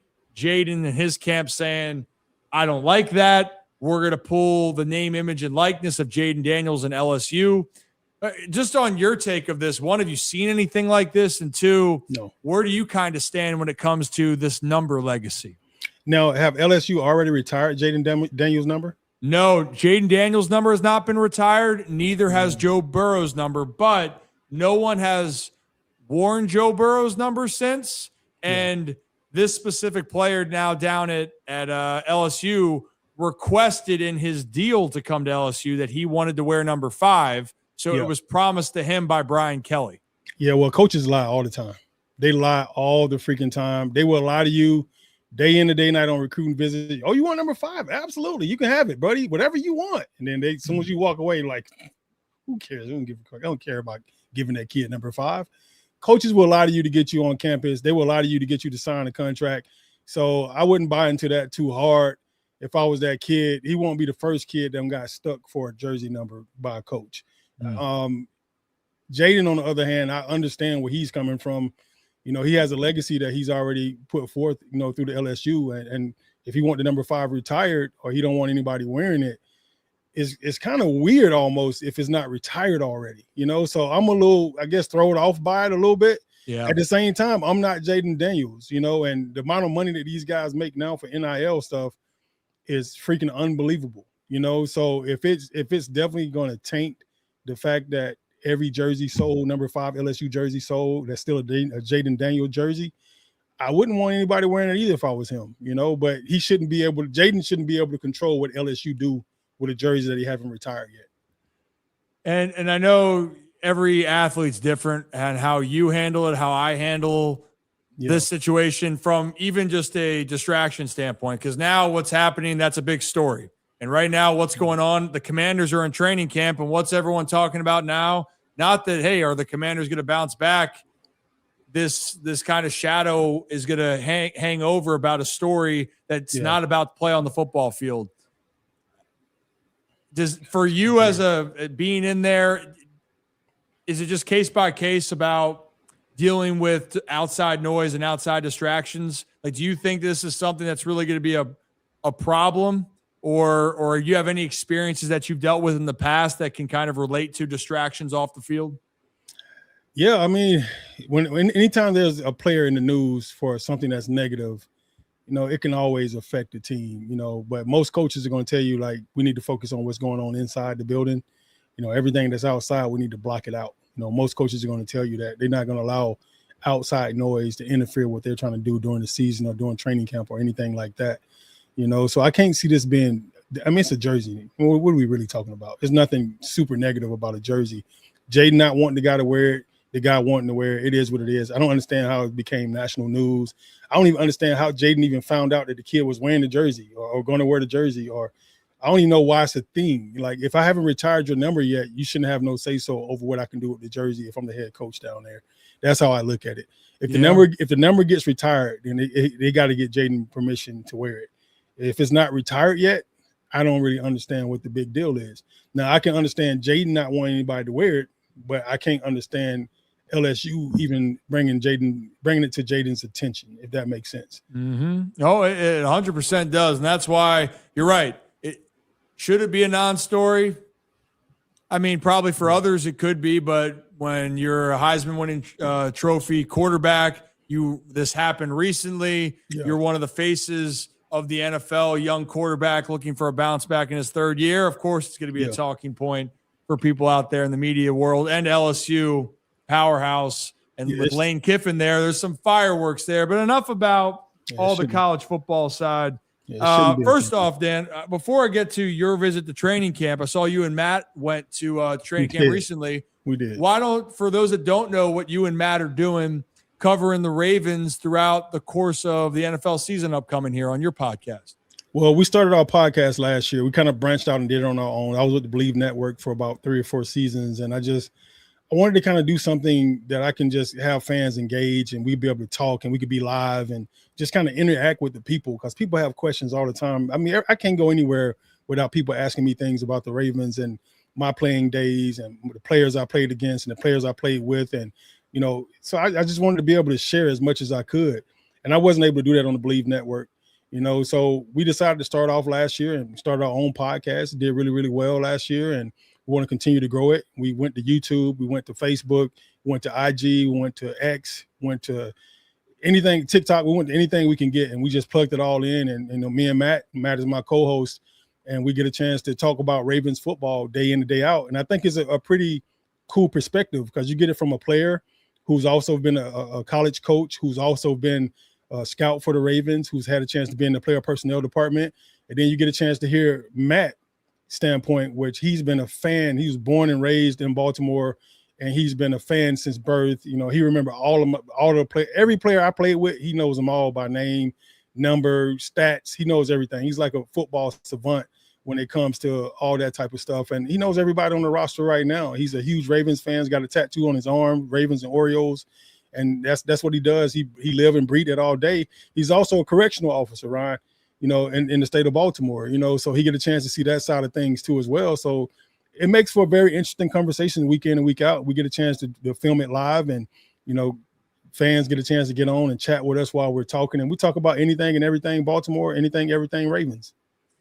And I got to know Matt over the years, and I've gone on when we were talking even baseball conversations over time. And you're right. I think you want to try to find a perfect blend of fan experience and seeing the perspective from the fandom side and from Baltimore growing up here. And obviously you got an insight and perspective of being around it and the business of football and how it works, and also maybe the nuances of how the grind really is there. So you got to go to training camp. I know you saw a lot of familiar faces. I did. I mean, hey, you give me a little rundown about your experience there. What's going on so far at the 2026 camp for the Ravens? I feel like the energy is totally different, and I kind of expected that going. I just wanted to feel it myself too. I wanted to Harbaugh kind of had a sense about him that it was like his way or the highway type vibe. And I know Jesse personally, you know, through the Georgia State ties, and he went to the Phillies. I was at Georgia State. He had just left Georgia State. So I've been knowing way back since 2017. We first met. And then when I did my internship with the Ravens, Jesse was on staff in Baltimore at the time. So I got a chance to meet him personally then. And, you know, we talked a little bit. He recruited some of the corners that he used to coach at Georgia State when he was at Philly. And I wanted to kind of see what a Jesse team felt like and what it looked like. You know, it was my first time getting a chance to see a team ran by him. Well-oiled machine, just like every other NFL team in this league. All 32 teams are pretty much the same. Not a lot of standing around, not a lot of talking, not a lot of BSing. Everybody seemed extremely locked in, Ryan. I think that was probably the most impressive thing to me. I love the fact that Jesse has a control over the team where it's more of a respect thing, because these are all men. You're not dealing with kids anymore, right? You know, to be able to deal with 63 or 67 or 68 different personalities as players, and then to be able to deal with another 20-something personalities as coaching staff, you have to be a special type of guy. And Jesse has a lot of respect from everybody there, and everybody's loving him right now. They're loving him. They're loving the staff. The staff he's put together has been doing some phenomenal things. And to be able to see the free-flowing atmosphere reminded me of when kind of Billick was there a little bit. You know, at the same time, it reminded me a little bit of how it was with Harbaugh too, because it was so structured and everything was so polished. And when Billick was there, it was a well-oiled machine as well too. He was all about analytics and stuff like that. And now they got an analytics department, you know, where they just run everything through analytics. So Billick left his stamp. Harbaugh has left his stamp. And I think Jesse Minter may be the first coach to come in as a first-year Ravens coach and win the Super Bowl. I think it'll happen for this guy. I mean, we'd love to see it. And I think the perspective you have on this is really interesting to me, because, you know, correct me if I'm wrong, 2008, you were there. I was. John Harbaugh's first year. Correct. Right? Correct. And young coach. And at the time, I would say John Harbaugh didn't have that expectation that Ravens team for you guys in 08 was supposed to go win the Super Bowl. Now, you felt that you had a good chance, but that was drafting Joe Flacco, and heck, Troy Smith was going to be the starting quarterback probably to start that year until he got sick. And then no, Ryan, no, it was Steve McNair. He was going to start Steve that year in 08. Steve retired when John got there because it was so much negative energy coming from the staff. Steve was like, man, I can't do this shit. I'm out. So he retired. Steve was number one. He just came off of shoulder surgery, but he was supposed to be our number one. Kyle Bowler was going to be our number two. He got hurt in camp and turned his shoulder up, and then that's when Troy Smith had the blood clot, lost about 40 pounds. Troy was our number three. Then Flacco was going to be our number four. He wasn't supposed to play at all. He ended up starting every single game that year, all the way to the AFC Championship. And it's funny how that all works out. And then by the way, guess who's still playing ball right now, Dan? Joe Flacco. Dude, okay. Hey, on that real quick, because I want to get back to the coaching staff, but did you think Joe Flacco would still be playing right now in 2026, 18 years later? No, but I didn't think Brady was going to play 20. I didn't think Brady was going to play 18. You know, it's a lot of weird stuff that's happening now. Since everything has changed with the rules and how hard you can hit guys, how they protect the quarterbacks, it extends guys' career. That's what it was all about, I think, in the first place, because you was losing some of the most famous players in the world to injury. You know, so when they started going through concussion protocol and all those things, it kind of stopped a lot of that. It kind of saved the quarterbacks from taking those punishing blindside hits that they would get all the time, and, you know, getting their head rammed into the turf and guys dropping their body weight on top of QB. So it allowed a guy like Flacco to be able to play this long. What was a rookie Joe Flacco like? Cool as a fan, man. He was. I think if I had to go back, like, we was a very veteran team when Flacco came in. We should have won the Super Bowl the year before, and before that, you know, we went. I think we was 13-3. We lost to the Colts, and we ended up. I think it was no touchdown score. If I remember, it was field goal game. You know, the Colts, Peyton Manning and the Colts beat us. We went in. Steve had a bad game. It was probably his worst game all year, and we was 13-3. We should have won the Super Bowl that year. The next year he got hurt. We sucked. And then the next year, Brian got fired. They bring in Flacco, and Flacco ended up going all the way to the AFC Championship. It's a lot like what's just happening right now for the Baltimore Ravens. 2 years ago, we thought we was winning the Super Bowl. Last year, we thought we had a Super Bowl roster, which we did, and then we sucked. We was 8-9. That's what happened back then when Flacco came in. We was like 8-9 the year before he came in, and he came in and took the same team that went 13-3 and almost won the Super Bowl. We one game away. And I think this year, right now, it's kind of the same exact setup, you know. So Flacco was so cool. He didn't have to do anything. He didn't really have to do much, right? Cam Cameron came in with a really strong offensive game plan. And one of the things I take my hat off to Cam Cameron for that year is he said, all right, we got a veteran group of guys around Flacco. He's a freshman. I'm not trying to let him get a lot of hits. We max protect almost the entire year, Ryan. Like, I stayed in the block. He stayed in the block. We would literally send Mason on one-on-one routes. Like, literally just we only throw the ball to Mason. It was that type of stuff going on. You know, we had Wes McGahee at running back. We had LaRon McClain at running back, Ray Rice. You know, we had a group of guys that was stacked in the backfield. And you go to the tight end room, it was me, Darnell Dinkins, and Todd Heap. You know, you had a really stacked, you know, tight end room as well. And then you go out wide at wide receiver, we had Mark Clayton, Derek Mason, Demetrius Williams, Clarence Moore. We had a bunch of guys that could go get it, you know, and we had a solid offensive line. You know, we had just lost J.O. retired, you know, but we still had Zeus. And I mean, you know, it was different, man. It was really different. We max protect Flacco, and we basically got the ball out of his hands really, really quick, so he didn't have to take hits. We threw in a couple wrinkles with trick plays. If you remember, he caught that long ball from Troy Smith down the sideline, like mid-season. You know, there was a lot of stuff like that we did to just try to keep the defenses on their toes, and we always took away the defensive best guy. No matter who they were, we eliminated him, and then we ran away from him, or we threw away from him, or we put our guys in position to win week in and week out. And I thought that was the genius of the offense back then with Cam Cameron. And we played physical and we played aggressive. Like, if we didn't catch the ball, we was blocking. If the ball wasn't coming in my direction, we was finding somebody to block right away at the tight end, at the receiver spot. And we blocked all the way down the field, and that allowed us to have touchdowns. And our defense was so great that all we had to score was 2 touchdowns. We was going to win every game. Like, you wasn't going to score more than 21 points on our offense, on our defense. And our defense was almost guaranteed, Ryan, they was going to score every single week. That's how good we were. It was an elite unit, you know, and obviously, you know, Hall of Fame players that are coming off those teams on the defensive side specifically. But in general, you're right. There was so much creativity to try to take pressure off a young quarterback. But you know what? You and Joe are intertwined forever, because who caught his first touchdown pass?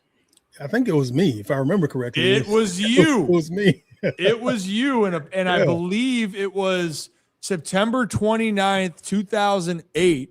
Joe Flacco threw his first career NFL touchdown pass on a 4-yard score to tight end Daniel Wilcox. Do you remember that at all by chance? I do. I gave the ball to Flacco. When I caught it, I gave it to Flacco, and I was like, man, congratulations, bro. I had to get Edo, our equipment guy at the time, Ed Carroll. I had to get him to get me an extra game ball just to print it up for me as well. But I gave the actual ball itself to Flacco since it was his first career touchdown pass. It wasn't his first touchdown, but it was his first touchdown pass in the NFL. Did you hit a young jock after you scored on that? I did hit a young jock after I scored on that.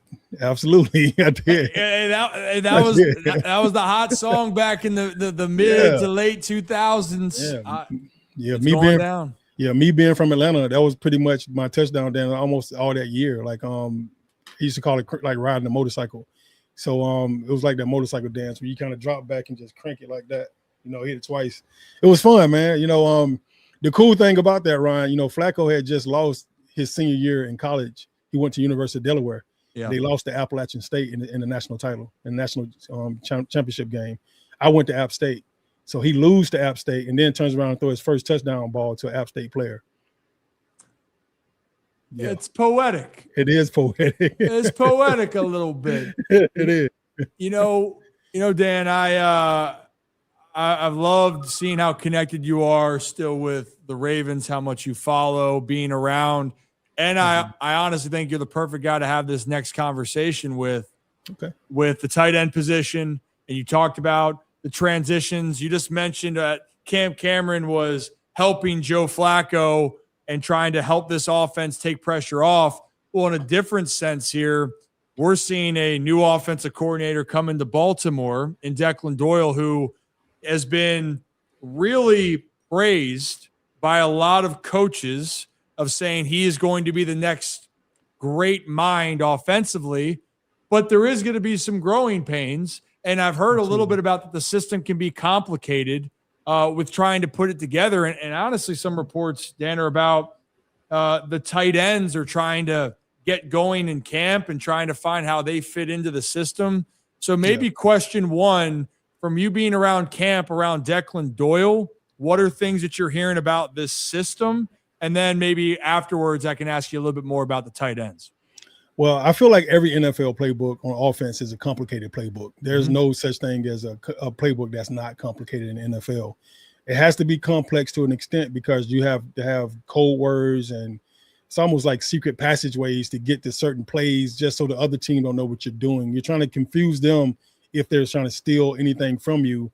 At the same time, you're not trying to fool your guys. So there's some rules in almost every single system that's going to always be consistent. But then there's also some things that's going to, make you have to do some memorization things as well. The good thing I know about Declan Doyle is he's always been a tight ends guy. So he's going to get the ball to the tight ends. They're going to find a way to get those guys involved. I love that. I think this is a guy I would love to play for. I think one thing he brings, Ryan, is energy. He brings that youth energy. Him and Lamar is almost around the exact same age. And it's the coolest thing about being in the NFL is things like this. It's grown men working with grown men. Declan got a job to do. Lamar has a job to do. Lamar could probably bounce things off him that he could have never bounced off an older, stubborn coach. And he will actually listen, right? And that's the thing. As a player, you really just want to be heard. You want to be listened to. Like back in the day when you had your Brett Favres and you had all those guys like the Joe Montanas and stuff, it got to a point where they started calling their own plays in games. Like that has been long removed from the NFL. All these OCs now got all these high egos, and it's either their way or the highway. Call what I tell you to call, all that type of stuff. Every play has a check off and a check down and something that you can do to change it at the line of scrimmage. And back in the day, Montana, Elway, Marino, all those guys had got to a point of respect with their coaches where the coach would let them call the offense at times. And I think that's what Lamar needs. He needs that type of respect. To me, Lamar is the best quarterback in this NFL. Declan Doyle is blessed to have Lamar. And right now, Lamar is blessed to have a fresh start with Declan Doyle. And this is coming from a guy, Ryan, that had a different OC almost every single year for 9 seasons in the NFL. And it's always good to have continuity. That is insane. But that's an insane fun fact that you have the amount. How many, again, coordinators did you have? I had 9. 9 seasons, 9 coordinators.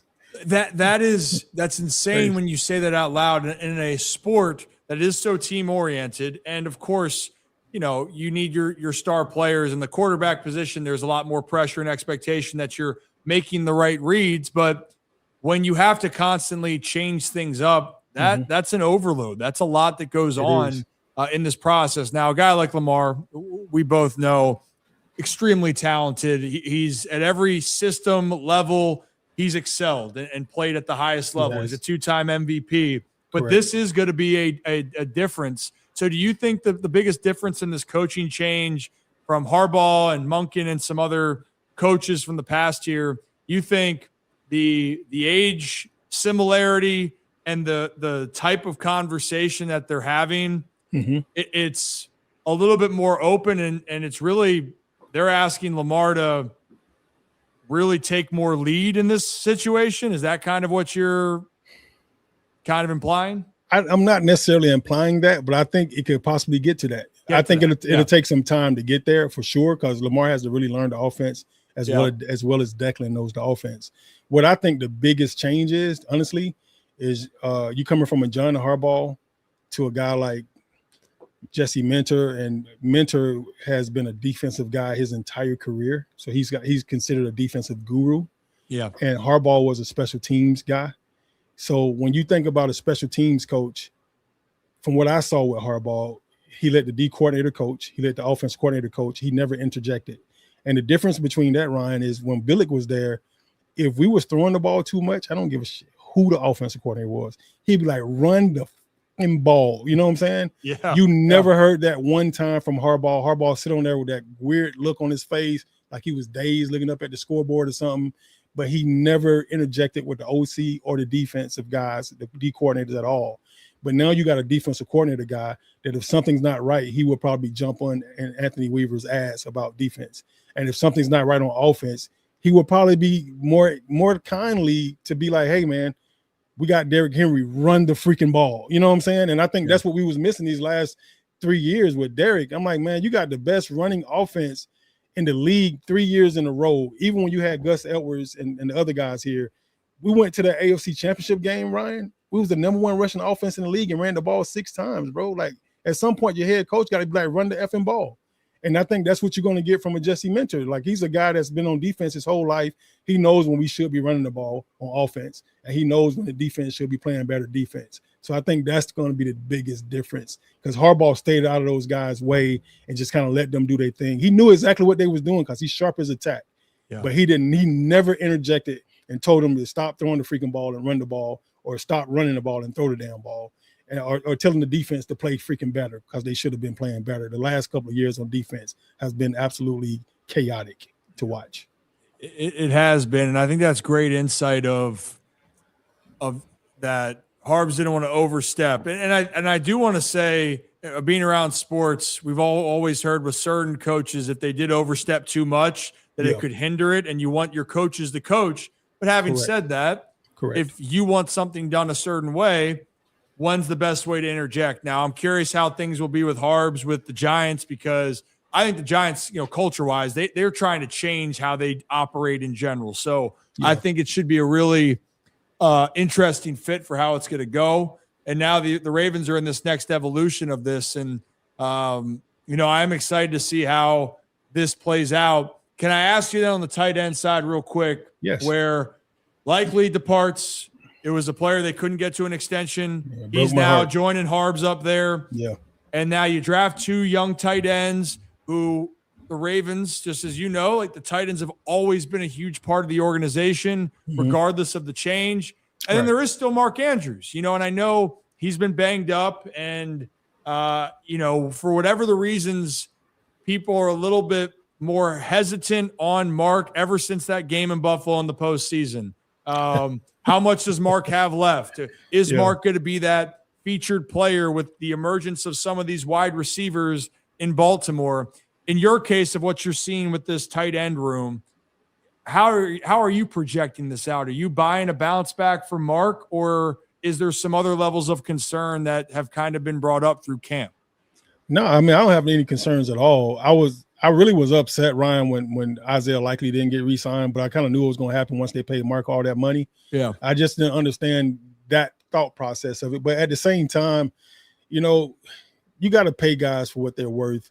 And Mark has meant so much to this organization and this franchise over the years. Yeah.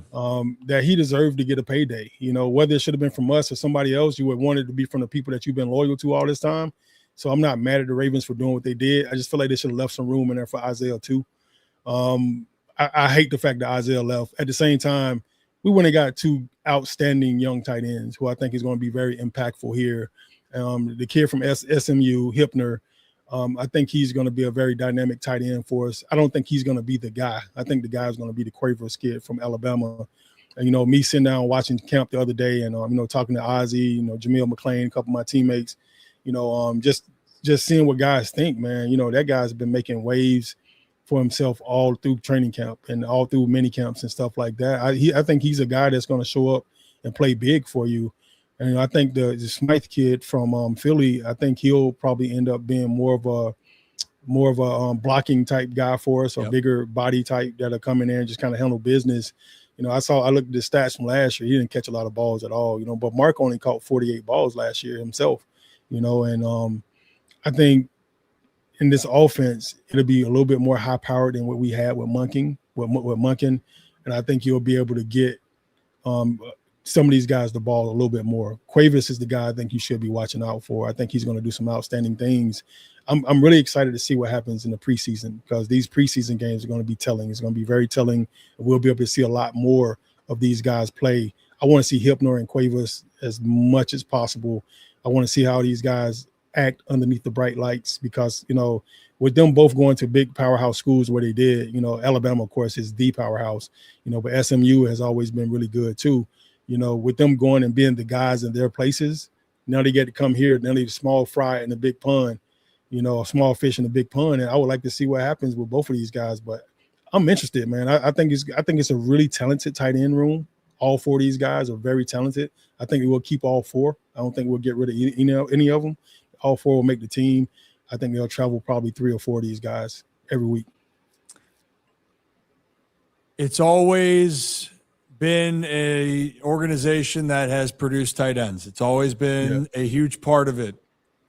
We got a chance to talk to both Hibner and Quavis right after they got drafted. I'm with you. I'm excited to see what they can do. It seems like everyone in camp's excited about what Jacoby Lane's doing. That's another name that's kid's balling. Is he the most talked about Raven? Yes. Like right now? Hands down. I think it's more for him. Like I talked to some of the media people about Jacoby when I was there too. I think it's more for him. He has kind of like that Shedeur Sanders type factor. He has a huge following already on social media. So the kids are coming out. Jacoby this, Jacoby that. You know, then he comes out and he's making plays like they've never seen a rookie receiver make. And you got guys that's coming from other teams on this coaching staff to get a chance to experience that. And it's reminding them of other guys, you know. So because of his social media following and his charismatic personality, the kid is like, he has so much charisma and so much character. And he's a vibrant guy. I saw him, he popped across my feet the other day. He was in his car dancing to some music, you know, like while he's driving. I'm like, all right, man, be careful. You know what I mean? Like, be careful. But I think he's so charismatic. This world and this age we're in right now, Ryan, is so different. Like you got access to the entire world on your phone and the whole world got access to you by your phone. So we didn't have that when I played, and these guys got an opportunity to make names for themselves and make themselves even bigger than life without even doing stuff on the actual football field. And then he's backing it up on the field. He's making the day I was there, he had 2 exceptional catches, and it seemed like every week his name pops up with another dramatic catch. And that's what you want from a big time receiver that you drafted. And for the longest time, we've been hearing, you know, the Ravens need to learn how to draft a wide receiver, develop a wide receiver. And it's, you know, and there's been flashes for some in the past, but now Zay Flowers has been the one being re-signed, extended, that has continued to play at a high level. Yes. And now I'm curious, Jacoby Lane has a lot of buzz. Now he's going to go out and walk the walk. Torrey Smith was another guy, obviously, that's had a really great run with the Ravens. He did. Q. Going back, Kadri Ismail, Kadri. Kadri is, you know, so but Jacoby Lane will be an interesting one to see. 2 questions here to get you out, both for fun then, because it is Throwback Thursday here. Okay. Damn. Ravens Steelers. I know it's it's still Ravens Steelers now, but you know what I'm talking about when you played those two teams, and because that era of football where hard hitting wasn't optional, it seemed a requirement. That was before the rules really changed. It was mandatory, right? It was the most must-see football games. Do you have one of your favorite Ravens Steelers stories? I don't know if I'm allowed to talk about them on television nowadays. We might get banned, Ryan. It was so many moments, man. Leading up to those games and just the nostalgia of what we was going to be doing. I mean, you can still smell the stadium at Heinz Field back then. You can still smell the smells of the stadium, those freaking yellow towers spinning around and around and around, and them playing that freaking Renegade song and stuff. It was, there's so many memories from it. And there's also so many memories from being at the bank. One thing that I could remember just in general, like I always feel like if I didn't get a touchdown all year, I was going to score on the Steelers. One of my most favorite moments that I could remember is I ended up one-on-one with Troy Polamalu down in the Steelers end zone at Heinz Field, and I was able to catch a 7 route on him. And the cool thing about being like a smaller tight end like myself, which everybody is like my size now, that's playing the tight end position, the H-back size that I was back in the day. You got underestimated a lot. Like guys didn't realize like I was a receiver all the way through college. So my last year I moved to H-back to tight end, and that got me in the NFL. So I've been running routes since I was probably 6-7 years old as a kid. So people didn't realize how good of a route runner I was unless you played for the team I played on, because in practice you got a chance to see me at my best. When you get to the game, you kind of vanilla everything out, and then you have to just do what you're told. And most of the time, those balls are not coming to you. They're coming to the number one guy if you're the second screen guy like I was most of the time.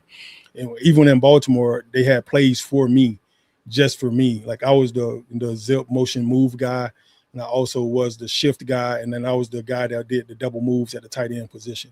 He didn't do a lot of double moves. I did most of those, the out and ups, the Zorro routes, the post corners and stuff like that. So I got a chance to run a 7 route on Troy Polamalu for a touchdown, man. And it was at Pittsburgh. It came at the right time of the game. It was extremely loud. It was exceptional. And just to know that he's a first ballot Hall of Famer, and you got a chance to, to do something like that when you've never been that guy, the guy that they paid all the millions and millions to, you still was able to contribute to your team in a maximum way when they needed you the most. So those memories I can never, ever forget. And the respect I got from my teammates and my peers, was enough for me to make me want to go out week in and week out to perform at a high level. So, even coming to Baltimore my first year, having Ray come up to me and like, man, you number 44. My first year I was 44. Then I transitioned to 83 after that. And he was like, man, you number 44. I was like, yeah. He was like, man, I like your game, dog. Keep doing what you're doing. And that was a moment for me, Ryan, that just, it just elevated me to another level to come the best player in probably the world, probably the best linebacker to ever play the game, to come to you and be like, hey, man, I like your game. That made it for me. The saying that I tell everyone that hadn't been in the sports world, of course, the moments when you go against Palomino and you score on them, like, yeah, it's pretty damn cool. The moments that you remember as you're done playing is how your teammates, your peers view you. And that's something that always sticks with you. It's the stories, it's the memories. 100%. And to me, that's always the highest compliment that you can get is from your peers that you're in the trenches with, and they know your work ethic, what you do, because that's the bigger picture in life. It is 100%. Great, so it is great to have the big stats, but the respect of your others goes such a long way when your playing career is done. And the last question I have, because you brought up college, and we have CQ's our partner here. Okay. They're the banking partner in Maryland, University of Maryland with Towson, but you said you were an App State guy. Did you have any college tradition, or do you remember your fight song at App State? Fight song? I don't even know we had one, Come on. Okay, so our fight song, the App State fight song? Our fight song was a chant that we did all the time. It was us and it was football players. We did it at every single house party we went to. We did it on the field. It was crazy. We say to the roof, and everybody screamed to the roof. We like to the wall, to the wall. This ain't nothing but an App State party. That's all. And we would do that after every game. Everybody we won, we did that chant in the locker room, and we went anywhere, we always sang that chant. So to me, that's our fight song. That's our school song. That's everything. That's my anthem when it comes to App State. To the roof, to the wall. This ain't nothing but an App State party. That's all. That's all. That is amazing. That is, and that's what I love about the camaraderie. And that is a fantastic answer and a great way to end it. Well, Dan, would love to have you on in the future more. But for those that I know that are already watching you, but those that don't know, where can they find your social media pages and all the podcast work that you guys are going to be rocking for this football season? Man, you can catch me on IG at Daniel Wilcox, Daniel.Wilcox. You can catch me on X at Coach Wilcox. And then YouTube, We Bleed Purple Podcast. And we also have We Bleed Purple Podcast on all the other social media sites as well. So please go to YouTube, like, follow, subscribe, turn your notifications on. Please check us out, man. Ryan, always, man, thank you guys for having me on the show. You guys do an amazing job, man. Keep up the great work. And I love the way you guys represent B-More. Yeah, we appreciate you, and we got to hear more of these stories. I know you got a lot of them, and don't worry, you can be as explicit as you want with us. We ain't PG here, but that'll be for next time. All right, you never know, Ryan. All right, Daniel, appreciate you. Have a great rest of your day, and we'll talk to you soon. You too, brother. I'm also get you one of these hats, man. I got to link up with you sometime. I got you. You know what? Deal. I'm going to text you after this, but appreciate you, Daniel. Daniel Wilcox, everybody. I need that hat. That interview was great. That hat is freaking dope. I need that. And especially if you guys seen my hairline, Rocco, don't say a word. Don't say it. Nate, you know that my hairline is not as good as it used to be. Yeah, I know. Thank you. You're welcome. Thank you for that. But that was fantastic. And again, that was Daniel Wilcox, former Raven. Rocco, did you get pleasure out of that? Yeah, that was awesome. Great interview, great guy. Loved his insight. Did love him talking about the smell of Heinz Field and the terrible towels rolling around. Of course, that was like those damn terrible towels. I'm like, yep. Damn right. But that was awesome. No, and it's App State had a phenomenal college football program. I think they're in, Zach, correct me if I'm wrong, they're in the Sun Belt now, right? Yeah. But like back in the day when they were an FCS team and they were rolling around with Armani Edwards as their quarterback, the team that beat Michigan went into the big house and beat Michigan on the blocked kick. Mm-hmm. That App State team was electric. And I followed them religiously. So I loved App State back in the day because my dad, Steve DeSangro, he was officiating a lot of those games, not the App State-Michigan game, but App State-Montana in the FCS playoffs. App State, when they would come to town, I think they played JMU a few years. Like, those were some freaking dogfights. And FCS football is just insane. It's incredible. Always holds a special place in my heart. And that's someone who lived it and breathed it. And I love the chant and I love the tradition. There's nothing like it. And I'm fired up for college football to get back in the NFL. Like, it needs to get here now. It really does. That chant is exactly what I wanted. What, to the roof, to the wall, to an App State party, that's all. Nobody else did it. Like Tyler Wells was like, man, I went to a D3 school, Rip. And then Dean saying he went to JUCO. And then he did what, a year at like UNLV? Like you went JUCO to UNLV. And then, Drew yesterday, he did his, talked about Stanford, which was nice, but that was like the most pop we've gotten on that question. So, yeah, beautiful. Great. I mean, I even say this: any school that you go to, if it's got something you figure it out. I mean, I was only at USC for the Gamecocks for a year, and I know it was USC go Cox, dun dun dun dun. And Sandstorm would play, right? That would play to start off the game and for kickoffs. Yeah. Oh yeah. And then dude, like we got to do a show just based off of college football traditions and then get in the trenches and go to these games. Like I would love nothing more this season than to be at a game at Virginia Tech. I don't even care if we stay the whole game, but I just want to be there for Enter Sandman. Oh, 1,000%. There's 70,000 other people that are there. That's electric. Running down the hill at Clemson. Dabo coming on and talking about that. That's electric. LSU, Death Valley at night, incredible. Gainesville in the swamp when they're doing Won't Back Down by Tom Petty.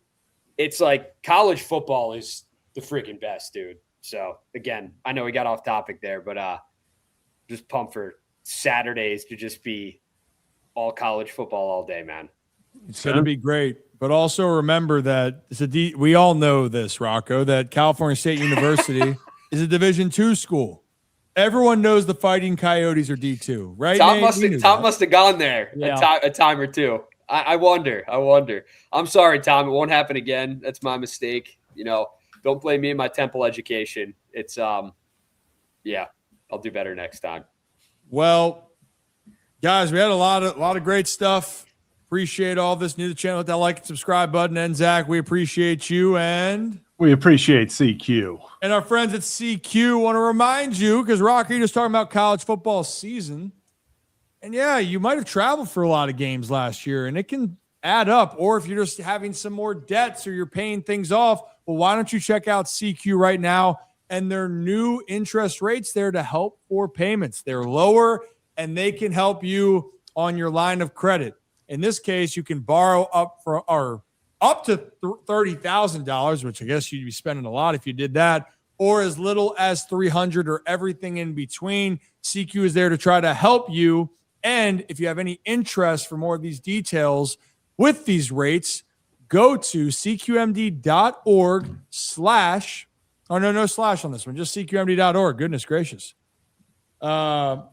You guys are a bunch of good kids, and our friends over at CQ, they're looking to take care of you, and they are a proud sponsor of the Ryan Ripken Show. And just as a reminder, you want full terms and details, go to cqmd.org to make sure terms and conditions always apply. But that's it. That's that. Yep. Rip, before we get out of here real quick, Zach, you got the news on Nate Wiggins? Just on did get confirmation from Tom. Yep. There we go. Love to see that. And then, yes, we did get some confirmation on Nate Wiggins. Jesse Minter spoke after practice when he was asked about the health of some guys, and he said that Nate Wiggins and Marlon Humphrey are both trending in the right directions and both could be practicing as early as next week, which is great news for the Ravens, especially when it comes to Nate Wiggins. Rocco, you had kind of alluded to it too. Ravens training camp, people see the cart and they want to assume the worst. Sometimes it's just a long walk. Sometimes it's just a long walk, and you'd rather be safe than sorry. It seems like the Ravens got more positive news than they even expected. So hopefully Nate can come out next week and be healthy. For sure. Absolutely. Rip, I think that just about does it. Get to this question. Absolutely not. I'll answer for you. No, Joe, we are not co-signing for you. Not even if there's a fire. Yes. Did I take the words right out of your mouth? I think I did. Love you, Joe. Not going to happen. All love. Oh, sugar. Oh, all sugar. Right. Well, guys, great show. Great people. We went off the rails. Hey, Nate, you okay, though? Right here. Got it? Can you see okay? Good. Rocco, you good? Zach, you okay? Rocco, you got to do it. Rocco, come on. And we just got demonetized. Awesome. Fantastic. And we're sorry. Cut. Did we? Hey, yep. Where that was my ring finger. Yep, and there it is. We just got all the children just. This is my pinky. Subscribed. Every child under the age of 18 just unsubscribed. Hey, we should have hit the keyboard for that. Nate, did you see that? Did you see what he just did? Play a sound that you think Rocco just did that would fit it. Thanks, no. Yep, that was beautiful. Okay. We're not getting demonetized for that. And if we do, you know what? We're not getting demonetized. That was all right. You scared me. It made me almost as scared as the last time I had a faux pas and I screwed something up on this show back in October of 2025 when I was sitting outside of LA Fitness in my car, cracked out on C4. All right, let's hit that music. All right. And hey, Nate, quick test for you. I see it. Can you finish this lyric? It is Throwback Thursday, and Tom makes a good point. If I move, If I move, you move. Finish the lyric. No, I can't. I'm not even gonna try. I don't know. Guys, I'm 21 years old. I've been around for a long time. Rip, you got places to be. Let's hit the music and get the hell out of here. Just like that. Just like that. Cue the music, Nate. Or that. Or that. Cut. As always here at the Ryan Ripken Show, sometimes we go off the rails, but we always appreciate each and every one of you. Have a day, have a night, have a great rest of your Thursday. Enjoy yourself, and then come back and see us tomorrow. Why? It's the Ryan Ripken Show. We're live Monday through Friday right here on YouTube, X, and Facebook. See you guys. Peace. God.